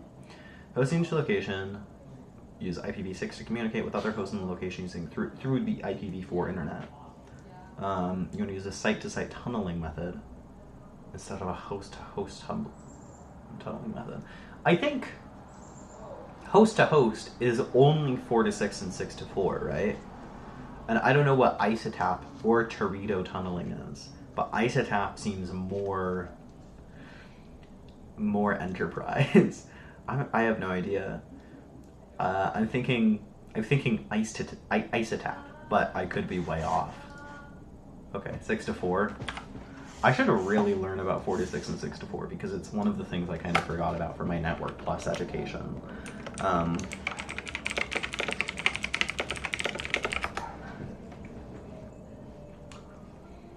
What is the key difference? Wait for Gemini to tell me about this.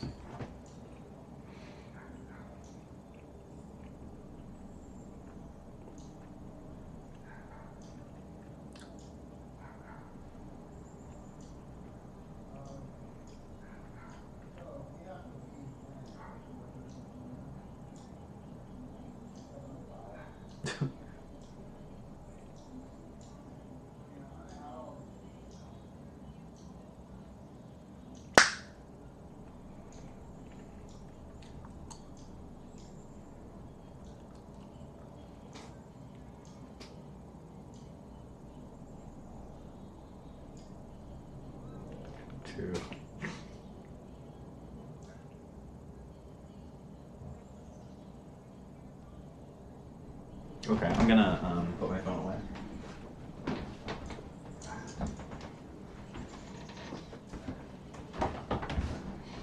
Okay.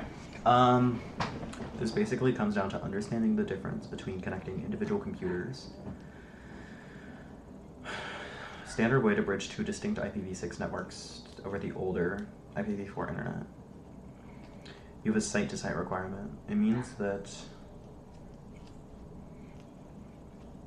you want the routers at the edge of your network to handle the heavy lifting. The computers in Portland don't need to know the internet is IPv4. They could just send IPv6 traffic to the router routes an IPv4 packet, sends it to the Seattle router, and the Seattle router unroutes it. 6-to-4 is designed specifically for this router-to-router scenario. Right, you don't do 4-to-6. Intra-site automatic tunnel addressing protocol. It is designed for inside a local network. Okay. Okay, so isotap is for local networks. Teredo is host to host. It is not meant for connecting to corporate offices. Okay.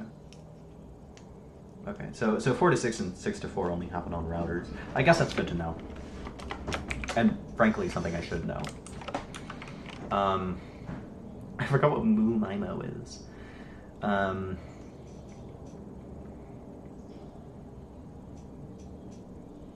gonna look up what this is. Multi-user, multiple input, multiple output. Is this like when you can use multiple channels?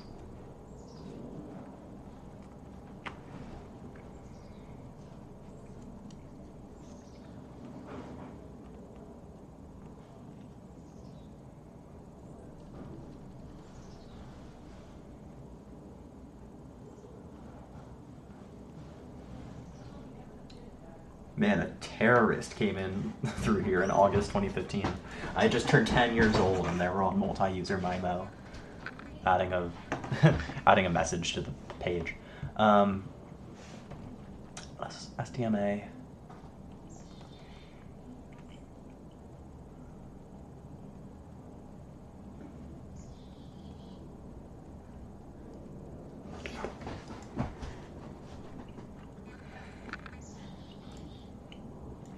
Cisco resources are really comprehensive.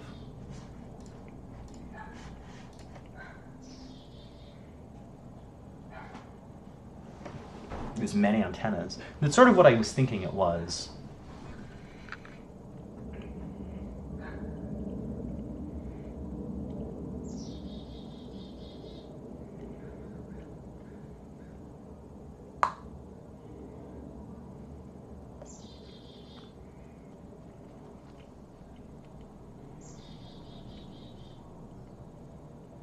Okay.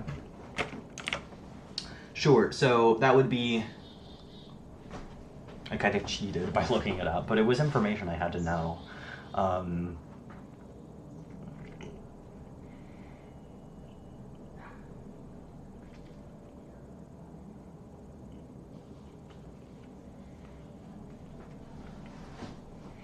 Okay. It's not 2.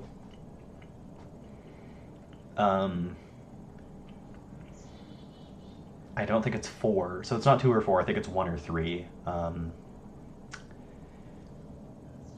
gonna say 3, because it'd be weird if Wi-Fi 5 supported something that Wi-Fi 6 didn't. Okay. In a contention-based MAC system that is used by Ethernet, what are the consequences of adding more nodes to the network? All devices on the network receive an automatic speed upgrade, and collisions become more frequent.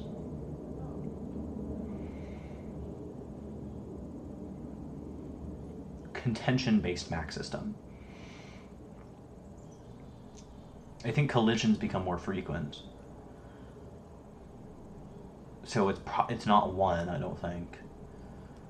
And so it's either the effective data rate is reduced, all devices on the network receive an automatic speed upgrade. I don't think that's the case. So I don't think it's 2. So it's either 3 or 4. I don't know why the network would automatically switch. So I think it's 4, but I could be wrong. Okay. What is the primary goal of most adversaries when launching network attacks? To steal info. And it's 4 to 6. Oh, 6 to 4. Whoops, because it's going over an IPv4 network. 4 to 6. What? Yeah. Okay. It's 6 to 4 because because you have the computers that need to communicate over IPv6, and then it goes to the router, and then the router turns it to IPv4. So it's 6 to 4, right? And then, over the IPv4 internet, it sends it to the router, and then the router turns it back to IPv6 because there are 2 IPv6 devices. Yes, it's 6. It's 6 to 4. It's 6 to 4 because the router does 6 to 4 translation. What does the client use to identify the resource it wants to request? From an HTTP server, it'd be URL. This is like nerd versus geek. This is like Rhett and Link, geek versus nerd rap battle. Or something. Do you even know what URL means? Uniform resource locator. What is the purpose of applying an IP configuration to each interface on a router? You click on cute icons. I execute commands. And that's actually true. We've got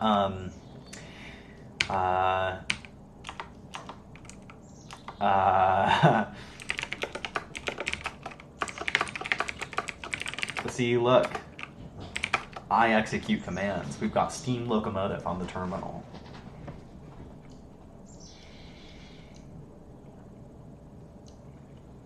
Awesome.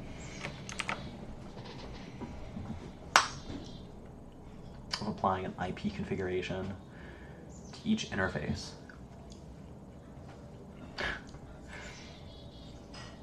I think it's Steam Locomotive. What is the purpose of applying an IP configuration to each interface on a router? To each interface, like each port, like each LAN port, applying an IP config. I don't think it's 2. I don't think it's 1. I don't think it's 3. I guess 4, but I don't know why you would ever do that. Why would you? I think it's 4, but why would you ever do this? Okay.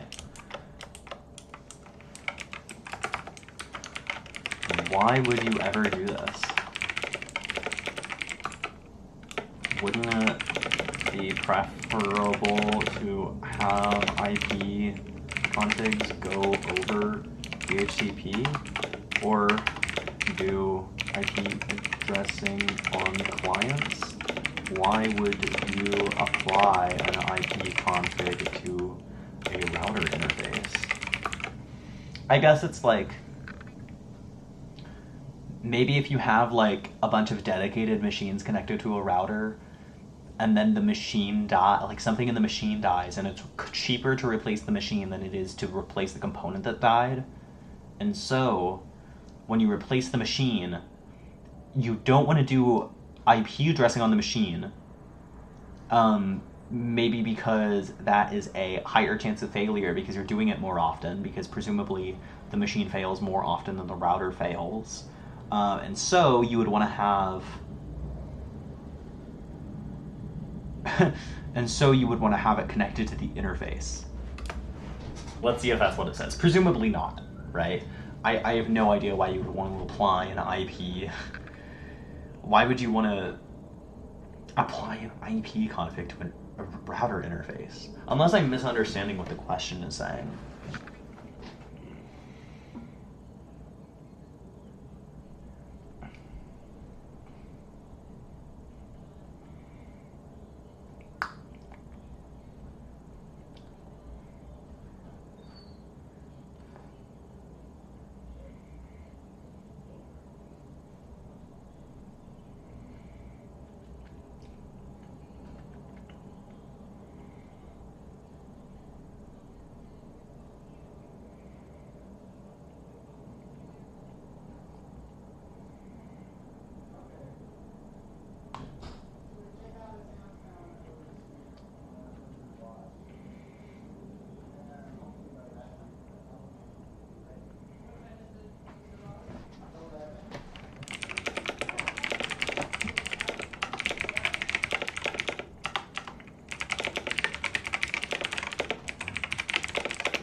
This just makes sense to me. I don't need to reword it. Able to connect to another system on the local network, but not to a server on a remote network. You suspect that the default gateway information on the Linux server, you wouldn't use ipconfig. You would do like IP space A, right? Like IPA, or just IP. But you also would. I don't think you would. Would you use to view the default gateway information on the Linux server? Well, I know I don't think it's dig, and I don't think it's a root, and I don't think it's telnet, so I'm gonna go for ipconfig, but I think that might be wrong. It's a route? On the Linux server? Let me...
Okay, I see.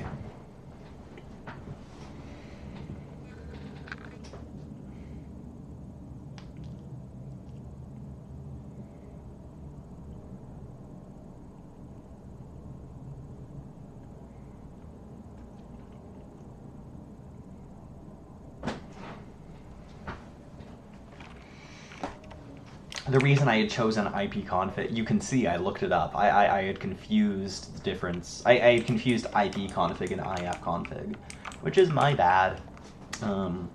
Maybe I would have guessed the correct answer if I had remembered that. What is required to enable communication between two VPCs that are isolated by default? I guess configuring routing, right?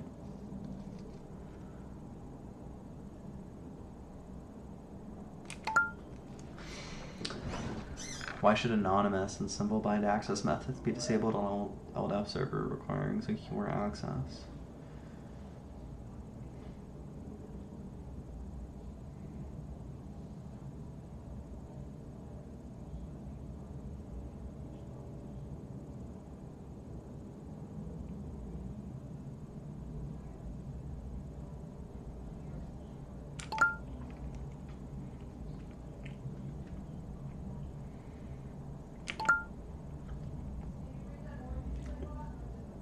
It's 6-to-4 tunneling.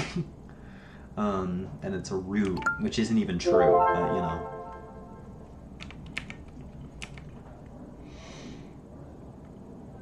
A reverse proxy managing inbound traffic. What is a honeypot in the context of cybersecurity? Unique identifier, that'd be a MAC address. Common method to dynamically manage load. Reduce overutilization, that would be a... Oh.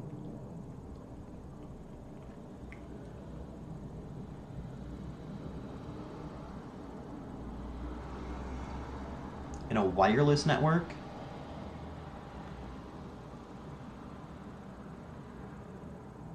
AP transmit power, I don't think that's...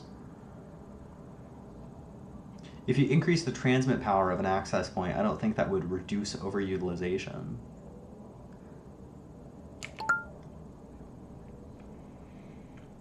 Of an ESP in transport mode?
I'm gonna go for like 5 minutes. I have to use the restroom.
Hello all, I got a dinner roll.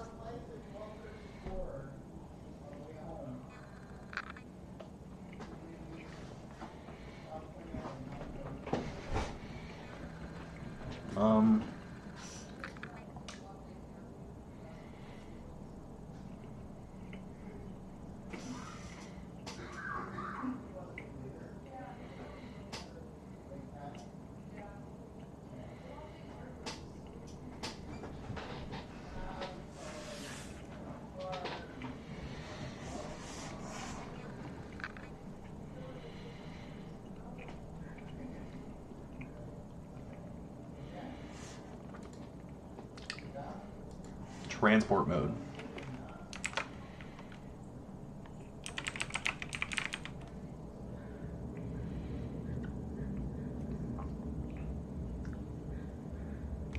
ESP in transport mode does not provide integrity. However, in tunnel mode,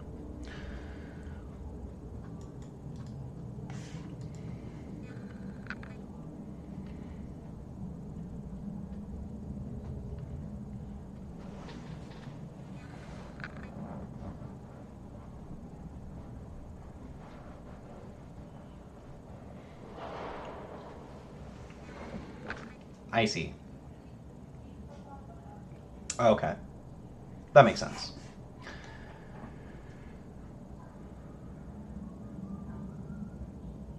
Okay, so it doesn't encrypt the IP header. Okay, I don't need to ask Gemini about that, I just looked it up.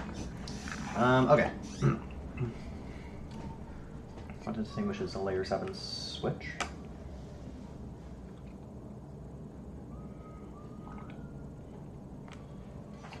From a layer 4 switch in load balancing. A layer 7 switch, yeah, can make, yeah. Which command is used to show the routing table on both Windows and Linux hosts? God, it might be route, yeah.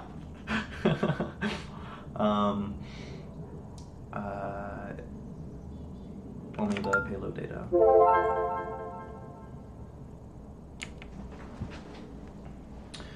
Why is collecting just the packet metadata preferred over recording each frame? Why is collecting just the packet metadata preferred over recording each frame?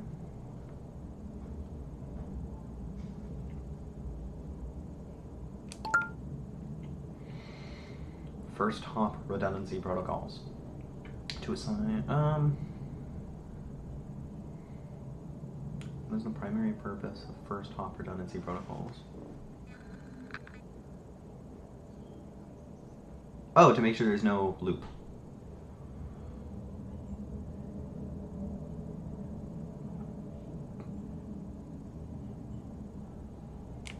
Okay. Like, to get rid of redundancy, essentially. Implicit deny. No.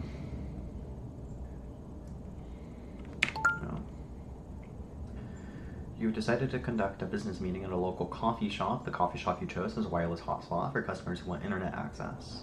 You decided to check your email before the meeting begins. When you open your browser, you cannot gain internet access.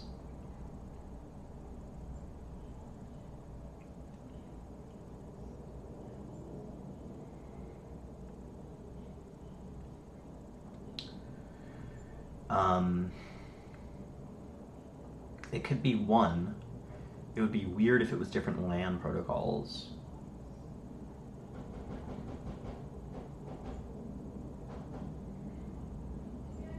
I'm gonna guess out of range wireless access point, but that would be weird if it's working for other people. Like, presumably people near you would also have their thing not work.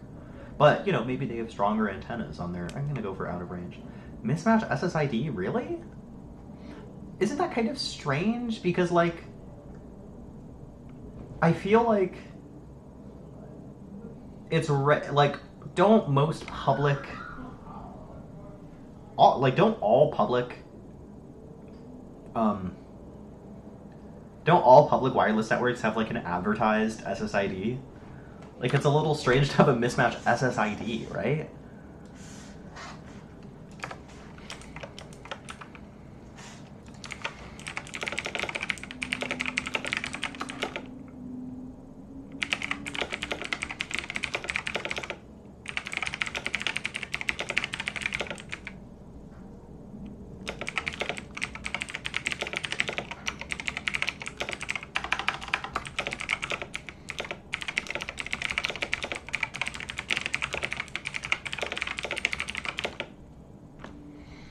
isn't unusual.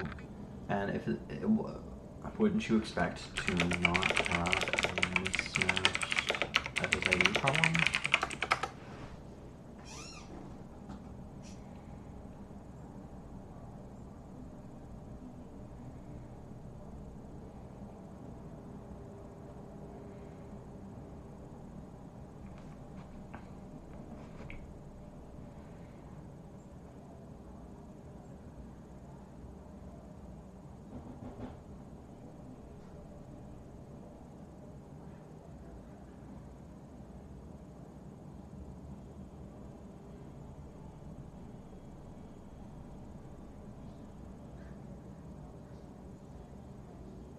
Sure.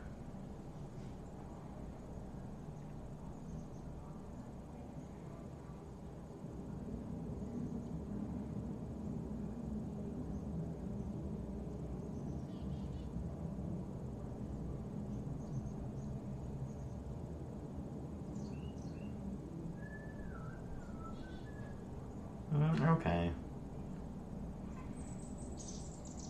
Okay, it's weird. Thanks for confirming my suspicions. What does flipping the 7th bit of the first octet in a MAC address to form an EY64 address accomplish?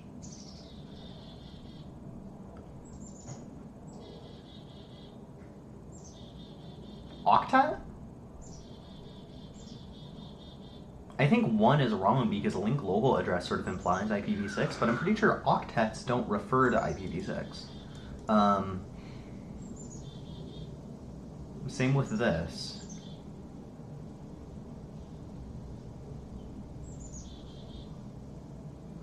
So I feel like it's either these two, and this one is a longer. So I think I'm gonna go for this one, but I also don't even know what this means. 4? Okay. What is this referring to?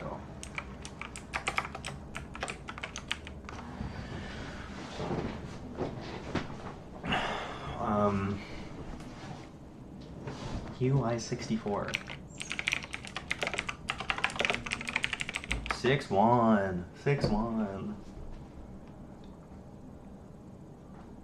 New meme. New meme, 6-1.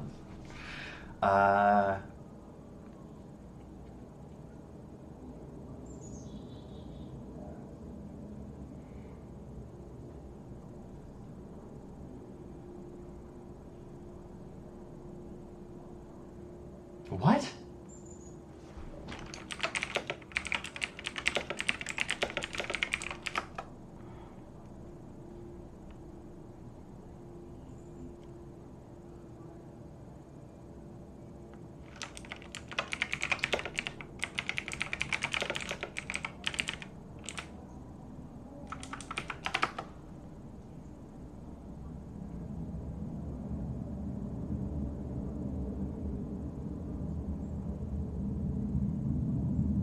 Okay, nobody's calling it a hextet. Okay, I see.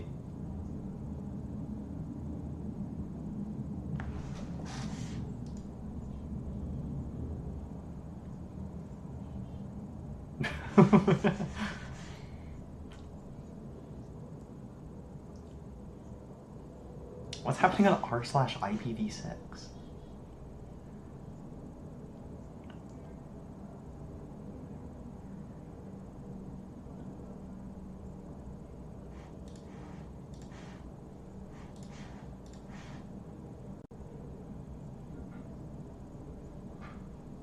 I see, yeah.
What?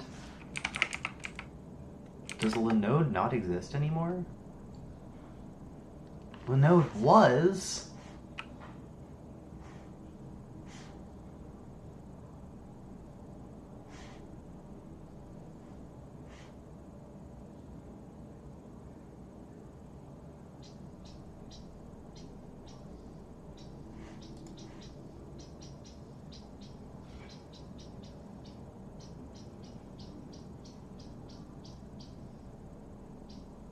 Wow, I see. Okay, so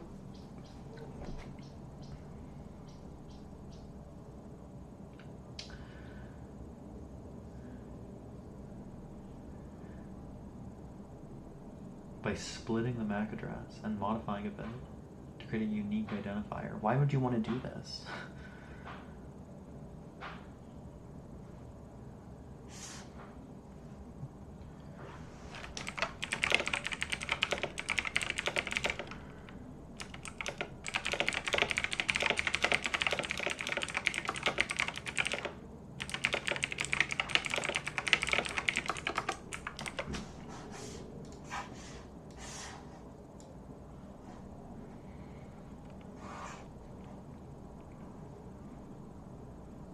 Wow, 435,000 views.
Oh, I see.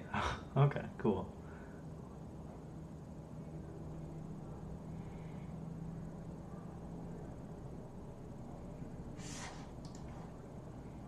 I guess that makes sense. Okay, cool, cool, cool. Recently just needed to update the IP address for one of your critical web servers. You changed the resource record in your DNS server, but some users are still unable to reach the updated web server, being directed to the old IP address.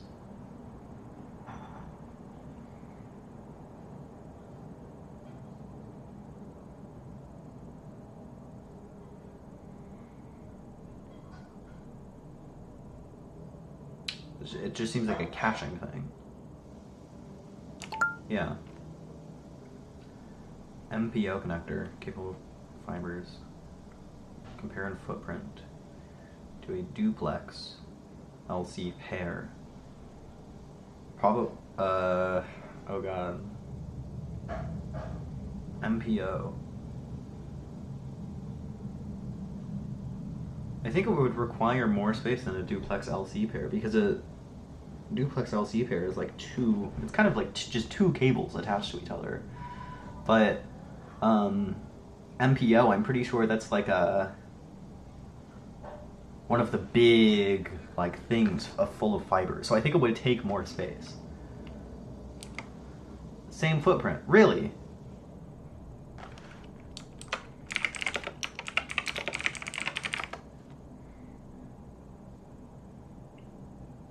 Oh man, wait, what am I thinking of?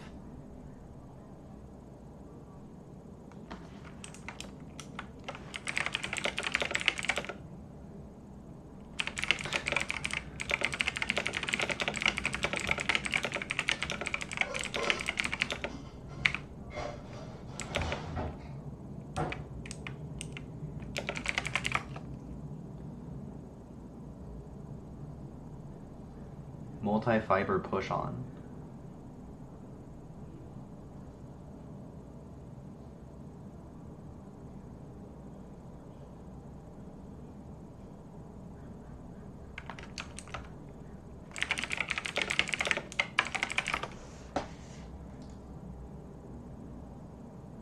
Yeah, I was thinking of...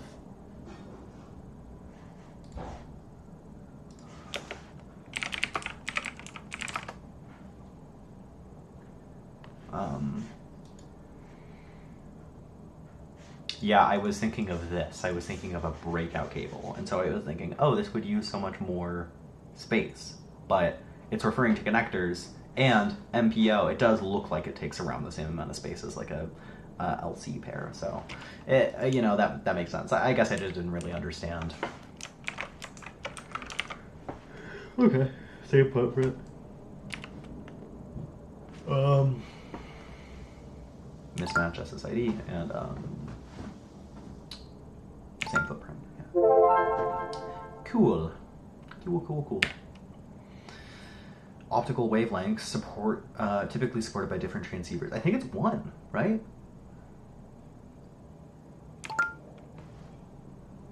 Which following are configured when a device receives its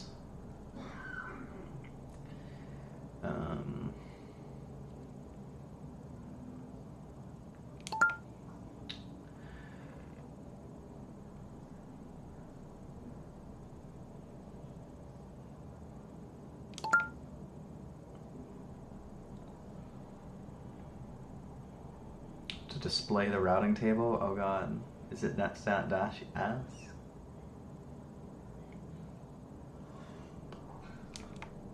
Okay, netstat dash r.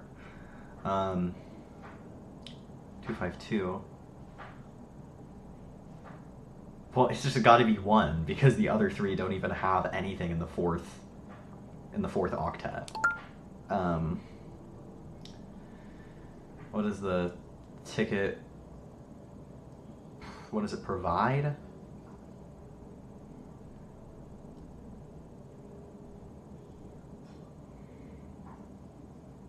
A ticket granting ticket.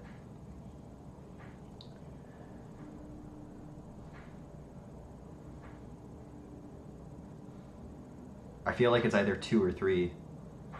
I don't know. I forget exactly what the process was for Kerberos. I'm gonna go for... I don't know. I was thinking of going for 3 because it seems simpler, but 2 is longer. A ticket granting ticket.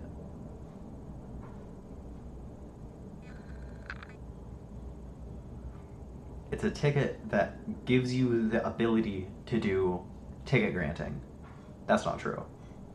To be it's a ticket that allows you to be granted a ticket.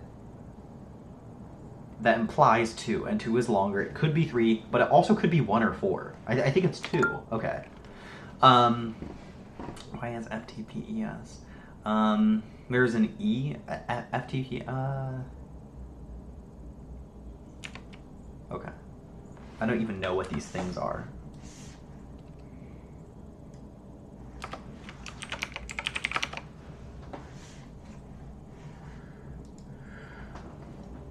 Oh, okay.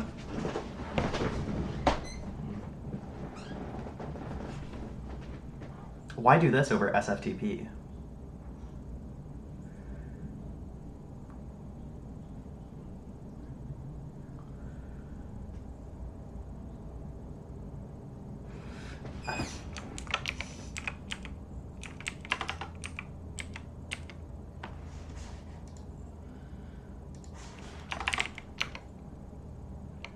Must explicitly request security.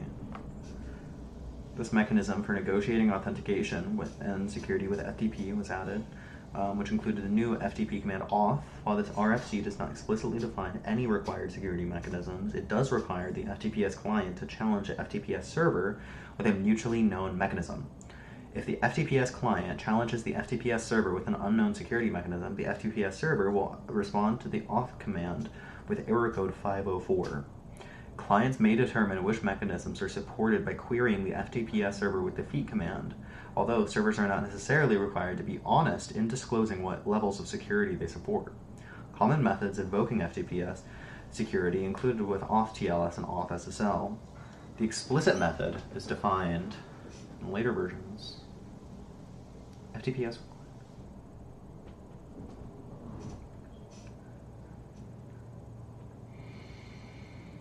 Negotiation is not supported. I'm reading up here now. Negotiation is not supported with implicit FTPS configurations. A client is immediately expected to challenge the FTPS server with the TLS client hello message. If such message is not received by the FTPS server, it should drop the connection. In order to maintain compatibility with non-FTPS aware clients, FTPS was to listen on the IANA port.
I didn't know my microphone was muted. This might be silly. This might be a silly decision I'm doing. This PDF thing.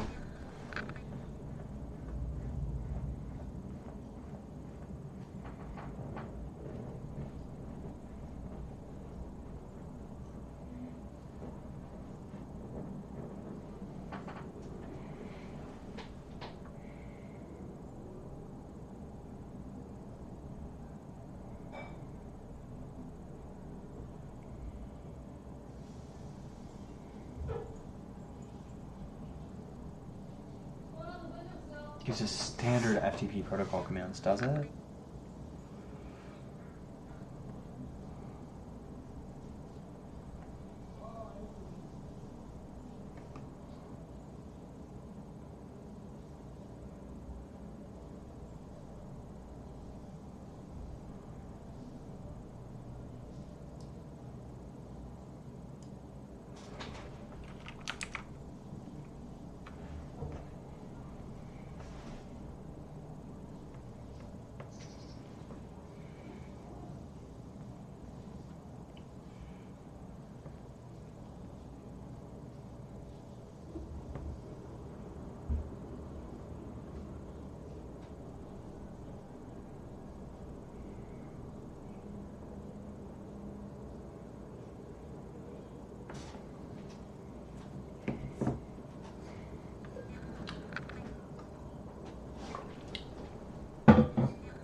Um,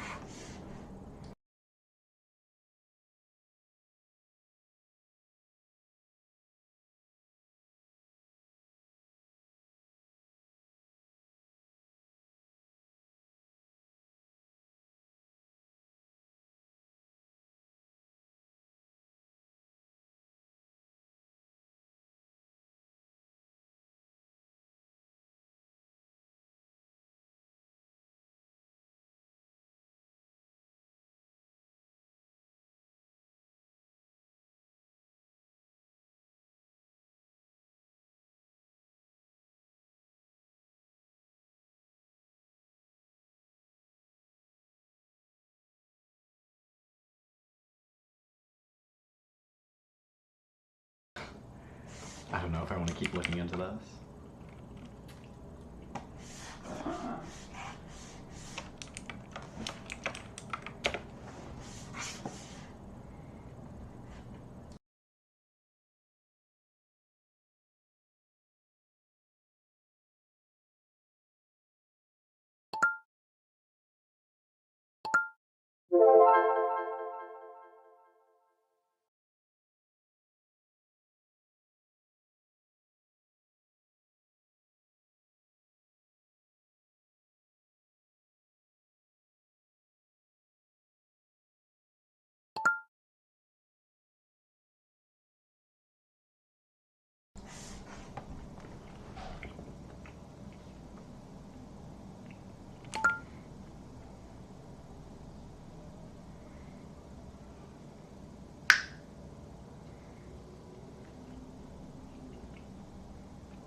Weird to get two T-carrier questions in a row. That's kind of just unlikely, isn't it?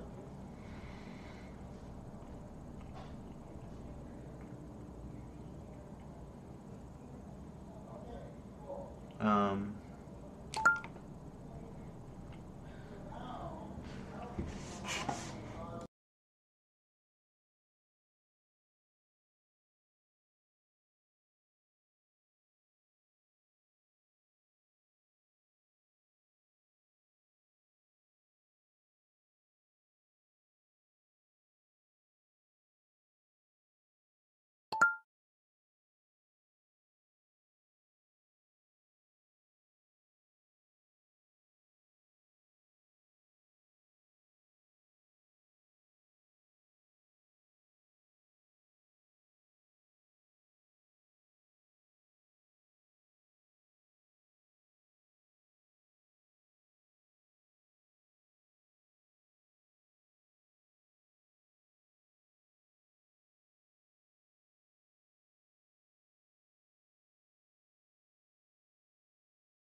This might be the one. I think it's 3 though. Okay, it wasn't the one. Oh my god, there's a big fire on the bottom. Did you see that? This hasn't happened before.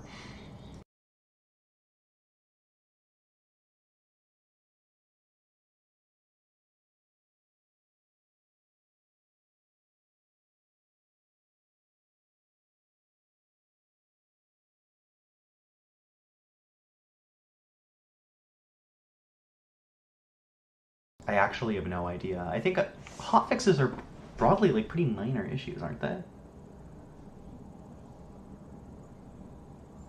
But there is like sort of a hot and cold backup, so it could have to do with downtime.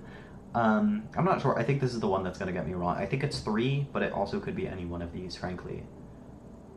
Because I know what a hotfix is. But hotfixes could also be for major issues. Like, there could be a big problem that's fixed with a hotfix. So, like, I think it might be 3, but I could be wrong. Okay.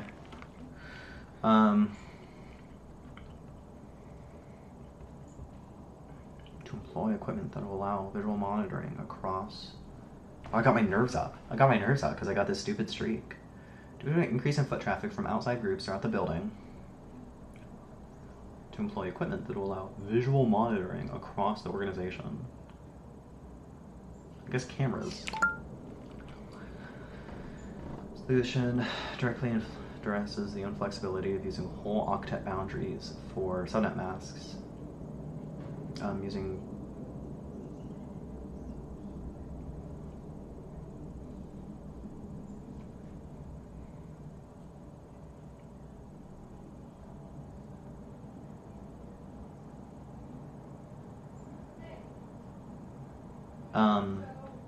would it be...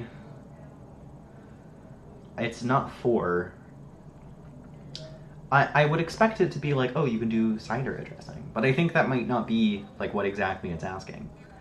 And IPv6, I don't think IPv6 even has like subnet masks. Because it's all in, right? It's all in the IP. So I think it might be 1 or 3. I think this is the one that gets me. I think this is the one that ends the streak. Would it be, maybe dividing the networks? Okay. Entering a network upgrade. Replace a hub with an Ethernet bridge to improve network performance. Which of the following outcomes should the administrator expect after the replacement?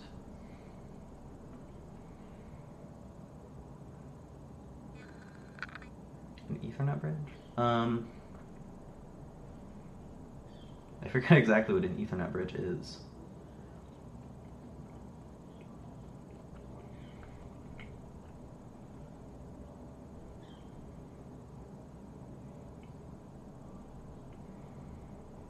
Oh, this could be wrong. I think I'm going to go for increase in the number of collision domain. Okay. Wow, this is very exciting.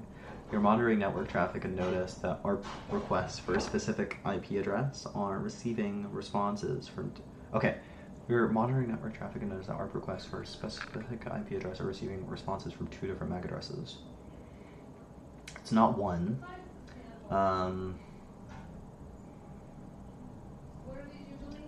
I think... Why would you have a duplicate MAC address?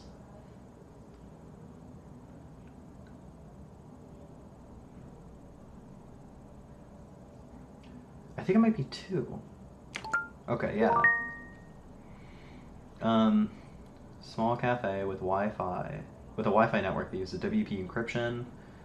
Increase in tech savvy customers want to upgrade your Wi-Fi security. Would you upgrade to WPA 3? Because it's the nicest one. Which the following devices operate at the data link layer. So it's not the physical layer, but it's layer 2. So switches, that'd be 3, I think, yeah. There's a role of a zone index. I have no idea. Of a zone index in IPv6 link local addressing.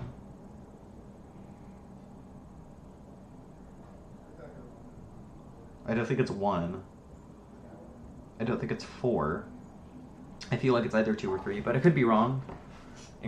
Provide global routing info? I think it's 3. Okay. Oh my god. This is so crazy.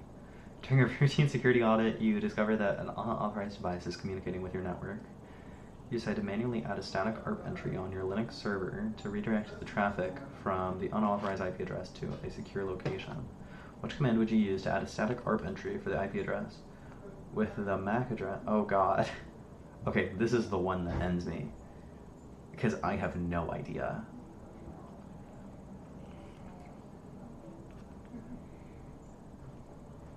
I don't think it's 2, because you need to do 2 pieces of information, and that only has 1 that only has the IP address.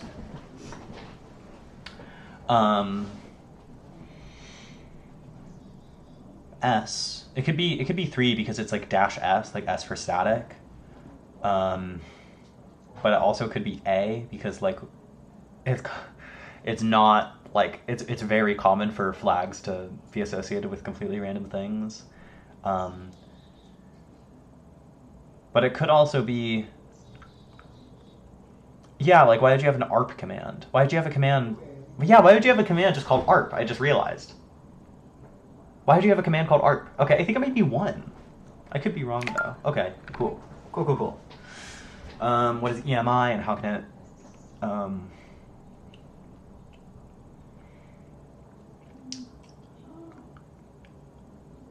can't be, it's not 1. It's not 2.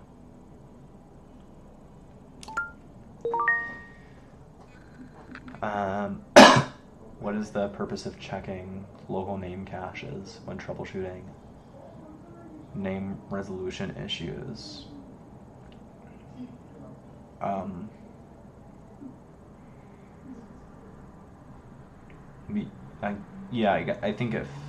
think it's 4.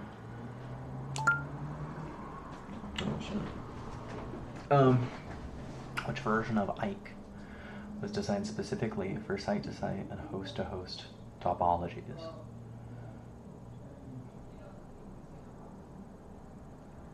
I have no idea. Okay, this is the one that ends it. I'm gonna go for V3. I could be wrong. Okay, yeah, it was V1. Whew! That was crazy. That was the longest streak I've had. Yeah, and I don't even know what Ike is. Let me look that up.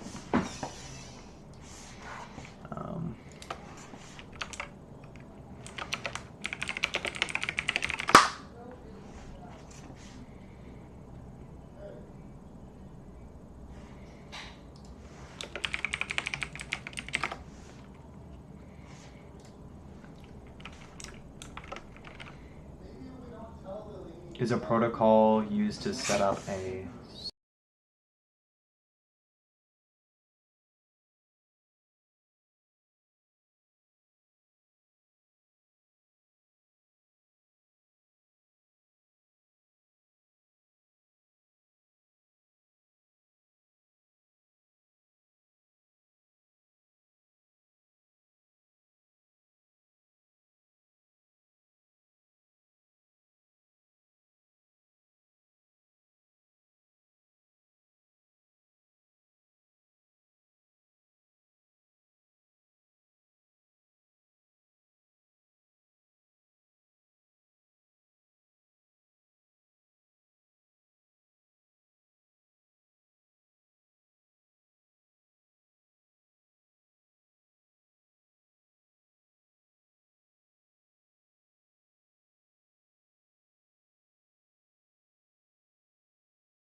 RDP, Remote Desktop Protocol.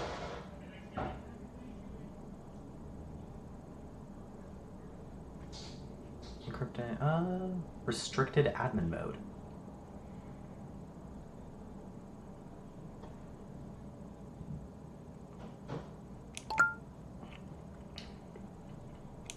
Oh my god, I meant to do V1. Sorry, whoops.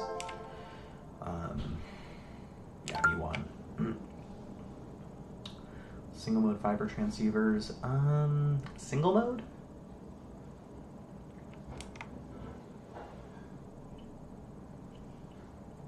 Whoops.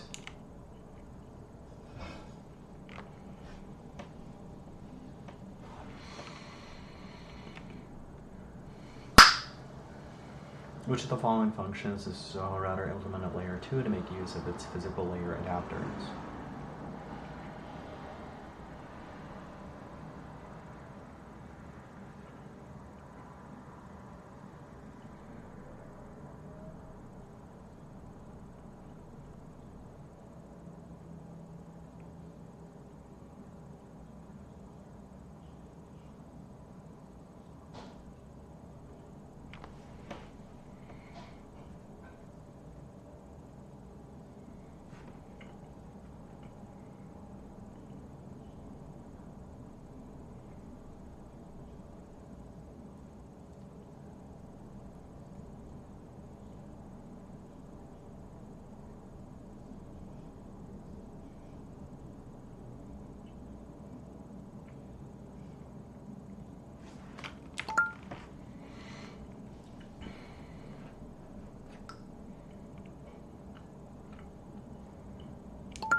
I think I'm going to go to question 560, and then I'm going to be done for today.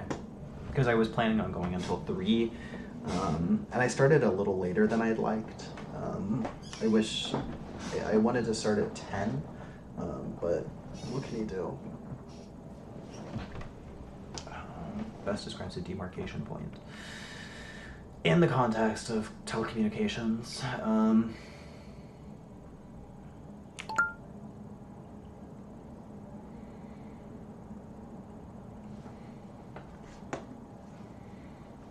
the office is spread over 3 floors, with each floor having its own set of workstations and devices that need to be networked.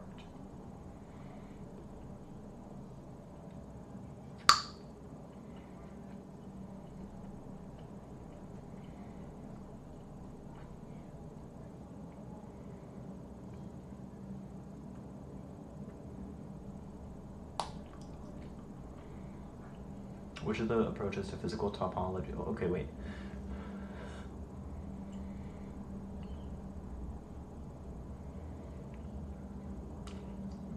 It would have to be a star topology.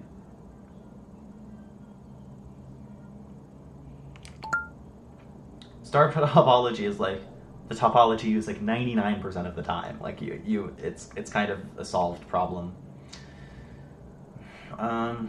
Enhance its functionality. I'm gonna have to guess, you know.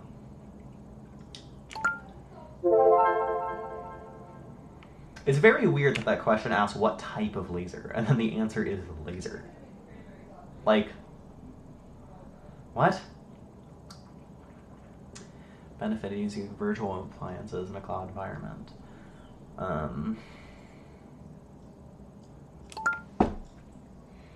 Perimeter security model. What is it focused on?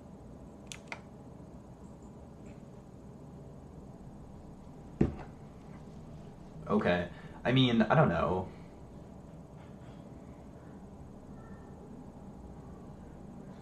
If somebody implements a perimeter security model, they're not thinking to themselves, oh, I want all of the internal network to trust each other. They're thinking, oh, I don't want unauthorized external access. Like, why else would it be on the perimeter if you don't want external access as your primary goal? The network segment includes running cables next to a newly installed machinery area where several large machines operate continuously. After the expansion, there are reports of erratic network behavior, including dropped connections and data corruption. What steps should be taken first to address these network issues?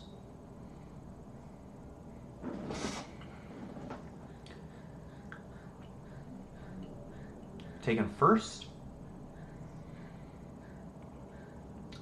What steps should be taken first?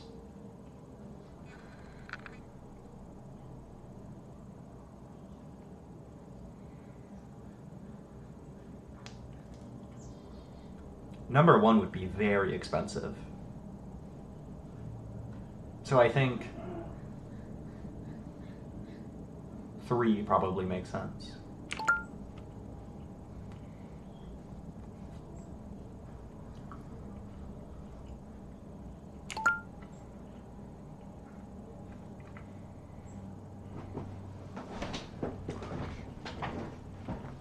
What does successfully pinging the IP address of the default gateway verify?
Oh, sure. Whoops.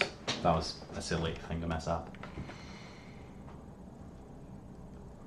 For port address translation.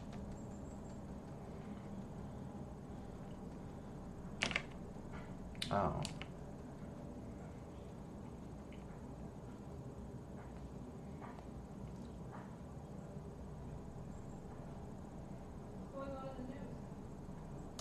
An active tap?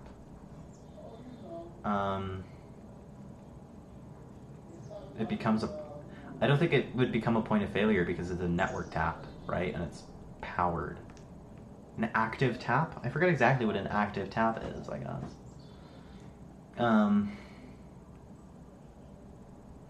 Maybe, yeah, okay, sure. Perimeter security model, testing all connections, which I don't think is fair. Yeah.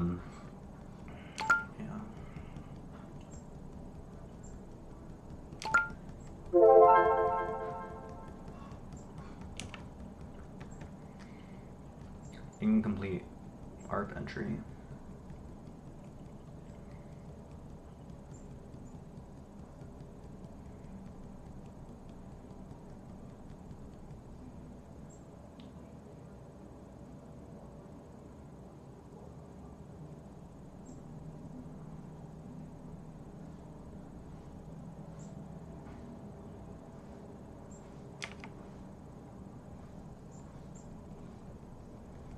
Okay.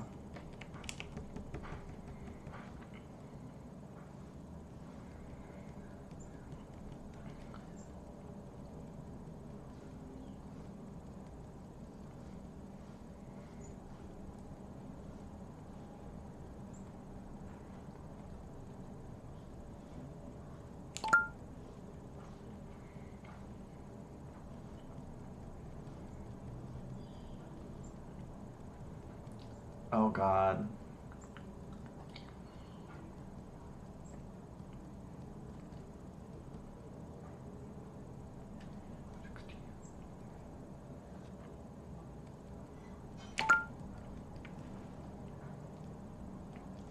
Subnet mask questions are always so freaky to me.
Oh.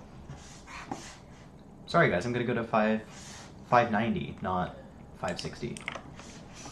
Well, I might as well go to 6. Okay, I'm gonna go to 600.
One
moment, I think a cat is here. I think a cat's at our house.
Hello all, we're making it to 600. 51 more questions. Oh god, this was like the stupidest question ever. God. I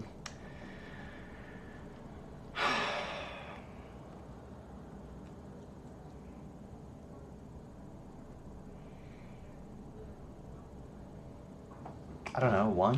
Okay. Cool. A network administrator is configuring a set of routes. HSRP. The configuration includes one router designated as the active router and 2 others as standby routers.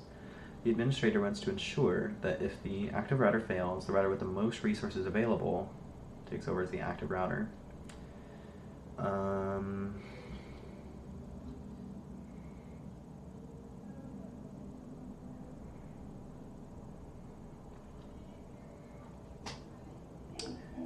Isn't the highest priority value the one that's prioritized the least? So you would want the router with the... Oh, okay. All right. All right. Our network admin tasked with setting a new router for your company's branch office. You need to configure the router so it can be connected to the company's network. You have a laptop used to initially configure the router. Probably SSH. Use an SSH connection to remotely access. To initially configure the router. Well, to do the SSH connection, you might need to figure out something that you can only figure out on the web interface. But no, I mean, if you know the IP, connect your laptop to the router's console port. Use a console cable. Using a console cable? I don't know. I think 3? Okay. A console cable. Highest, and then console cable. 4. Okay.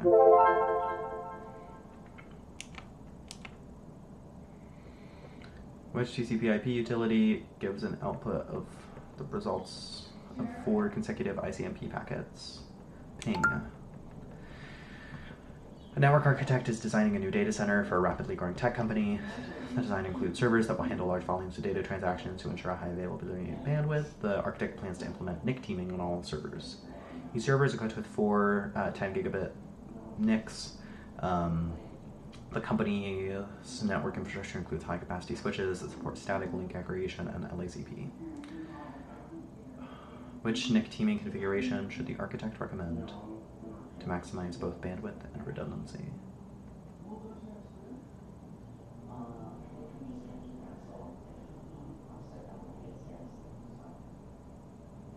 Which NIC teaming configuration should the architect recommend? Configure all 4 NICs.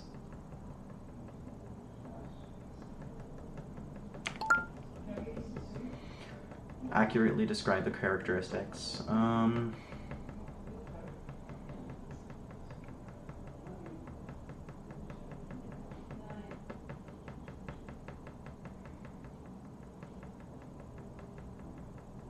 I think it's 1 or 2.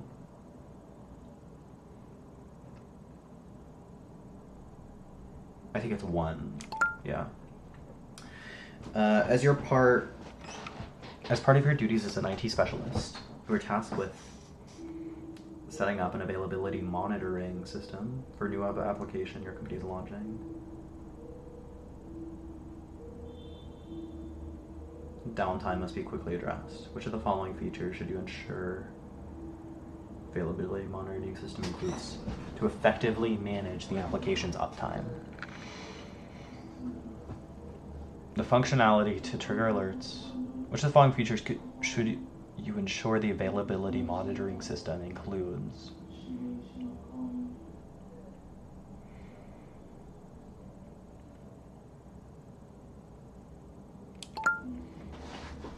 Secure erase.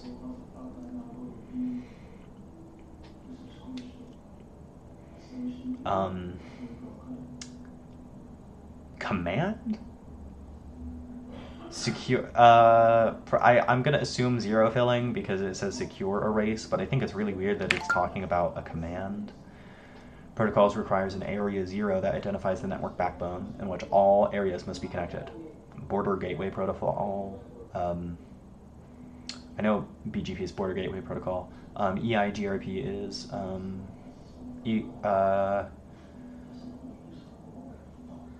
forgot.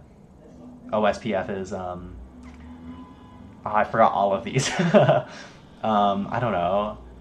The network EIGRP? Okay, OSPF, okay. Why must the zone records for a company's domain that hosts web and email services be hosted on a name server accessible over the internet?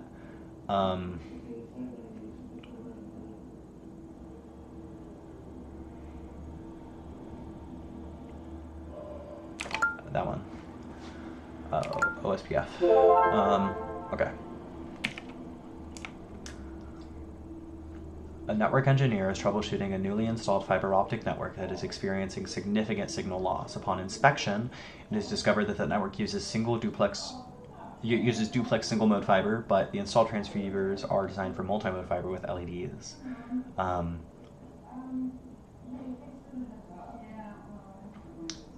It's not that, yeah, they're not compatible. Recovery time objective measure in recovery time objective? Not data loss. The follow I think it's 1, yeah. Why might OS in a zone with low trust expose a large attack surface?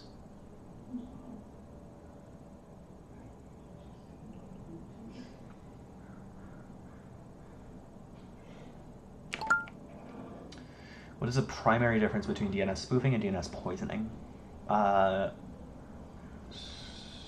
Spoofing. Yeah. What is the effect of a poison route in distance vector routing protocols? What is the effect of a poison route?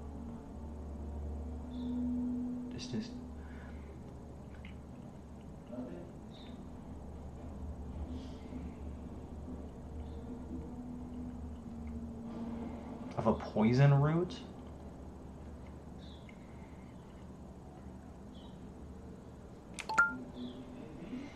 Start of authority.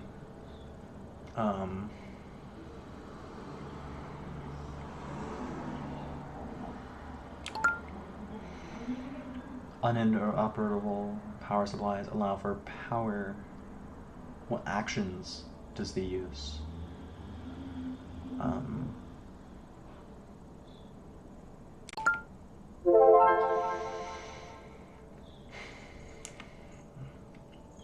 What does an IP scanner do? What's the purpose of a choke point?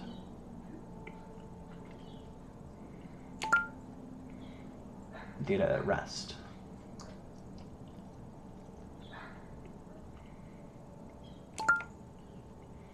Significance of avoiding common passwords.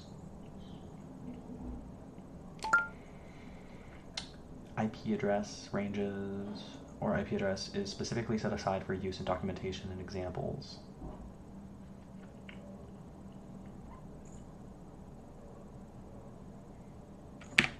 Okay.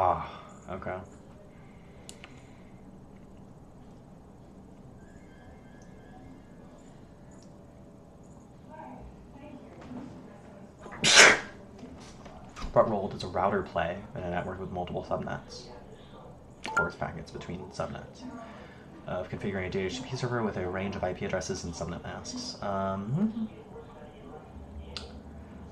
What is the significance? What is the significance of configuring a DHCP server? The range of IP address.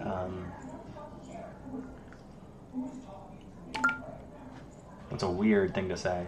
Oh, yeah, wrong. 192.0.2.0. Okay, whoops. Okay, 192.0.2.0. Yeah.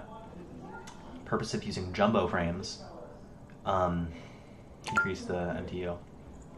Primary role of a resolver in DNS.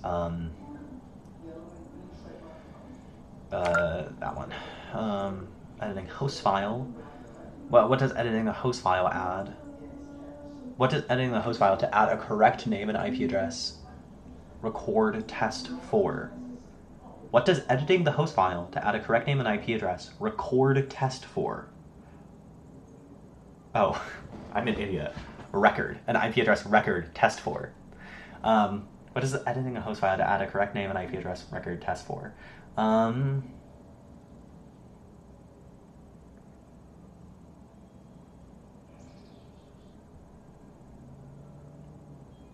name resolution service problem? Stateless protocol.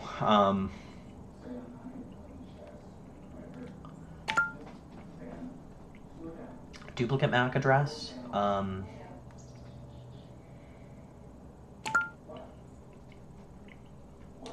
Characteristic of an enterprise class router firewall compared to a Soho router firewall.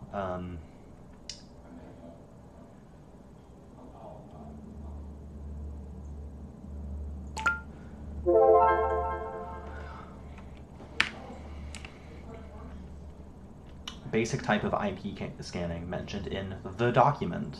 Host discovery? What does each octet represent in binary notation and decimal value? What's the following limitation of active FTP mode regarding firewalls? Of active FTP mode? A limit regarding firewalls. Active FTP mode?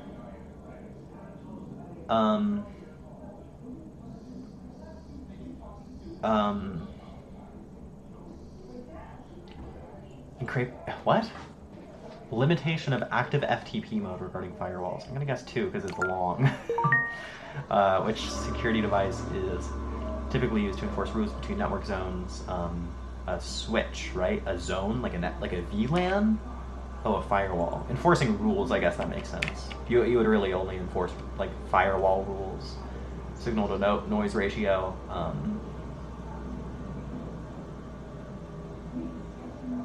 That one just makes sense. Which of the following authentication methods uses tickets to provide SSO? Kerberos. What's the primary purpose of twisting the pairs?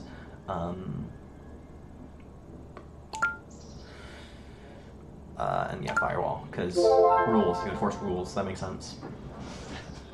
Hey, we're at 50%. But I'm trying to get to 600. Which of the following can be considered a rogue device?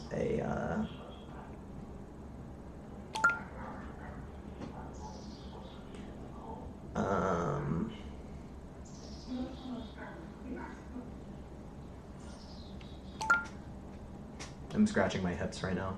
What utility attempts to recover passwords by matching hashes?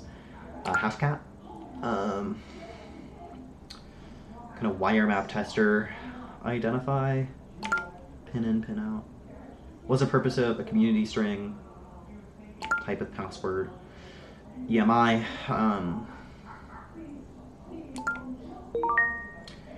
Organization as a network engineer with purchasing access gateway, so it extends the local network access over an intermediate public network, so a remote computer can join the local network.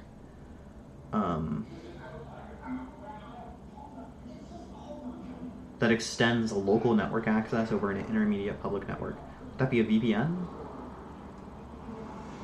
Would that be a site-to-site VPN? A remote access VPN. I guess that makes sense.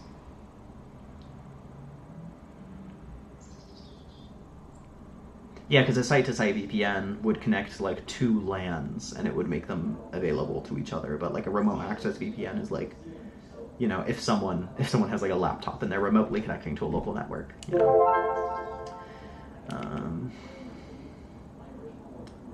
Yeah, remote access. That makes sense. 10 base T.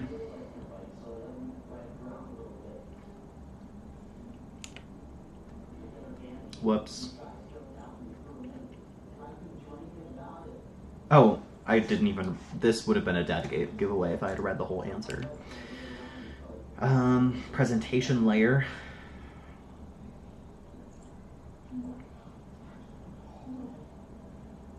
I don't know. Translate data. Wireless network for a new office building. The building has several large metal structures and thick walls.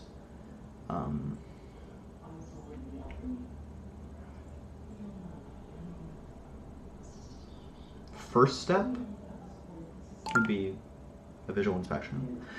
Which organizations, categories of tables, for twisted pair to simplify. Is it ISO? Or is it TIA?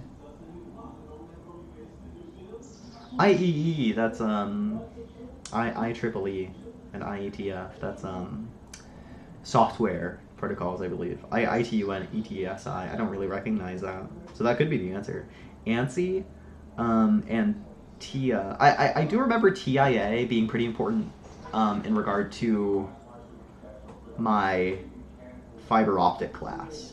So I think they might have to do with cables. Yeah, okay.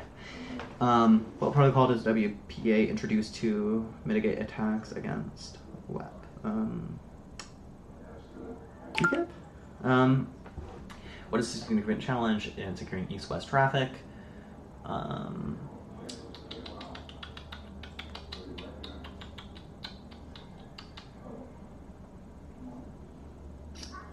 In securing east-west traffic.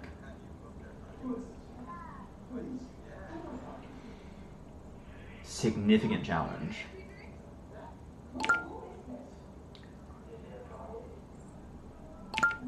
Really, we end at $5.99?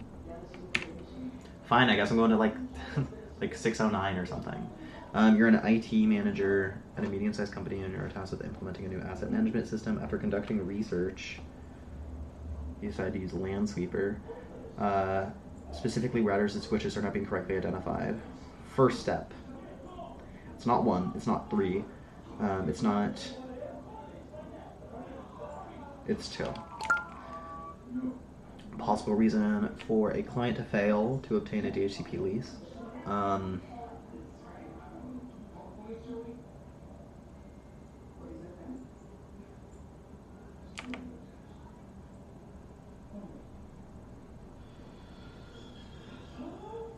Yeah, I mean, I guess you only get the DHCP lease like sort of later in the DHCP process, and you wouldn't be later in the DHCP process if you have an unplugged network cable. Number 2 just seemed like the most obvious answer, but that makes more sense. If I had thought about it more, I probably would have gotten it.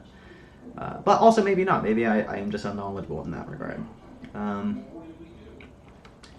Ensure that the network is secure against modern threats and vulnerabilities. The network needs to support a large number of devices and support robust communication. I'm going to say WPA3 because that's the newest one. Primary purpose of a screen subnet. A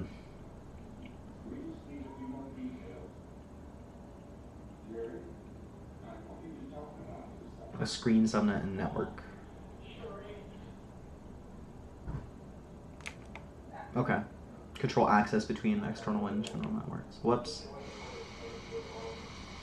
Transport layer. Would that be port number? Okay, sure. I guess HTTP that would be application layer, right?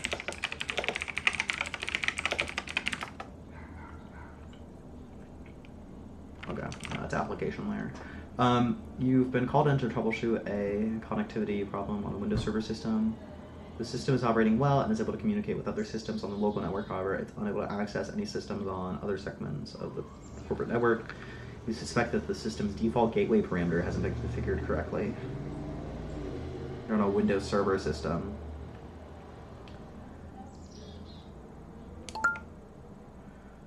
Rack height measured, new units. Address is available. Primary purpose of the screen subnet. Access. Sorry, whoops.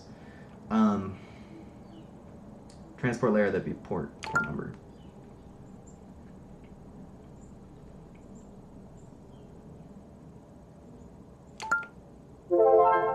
God, okay, we're past 600 now. God, okay.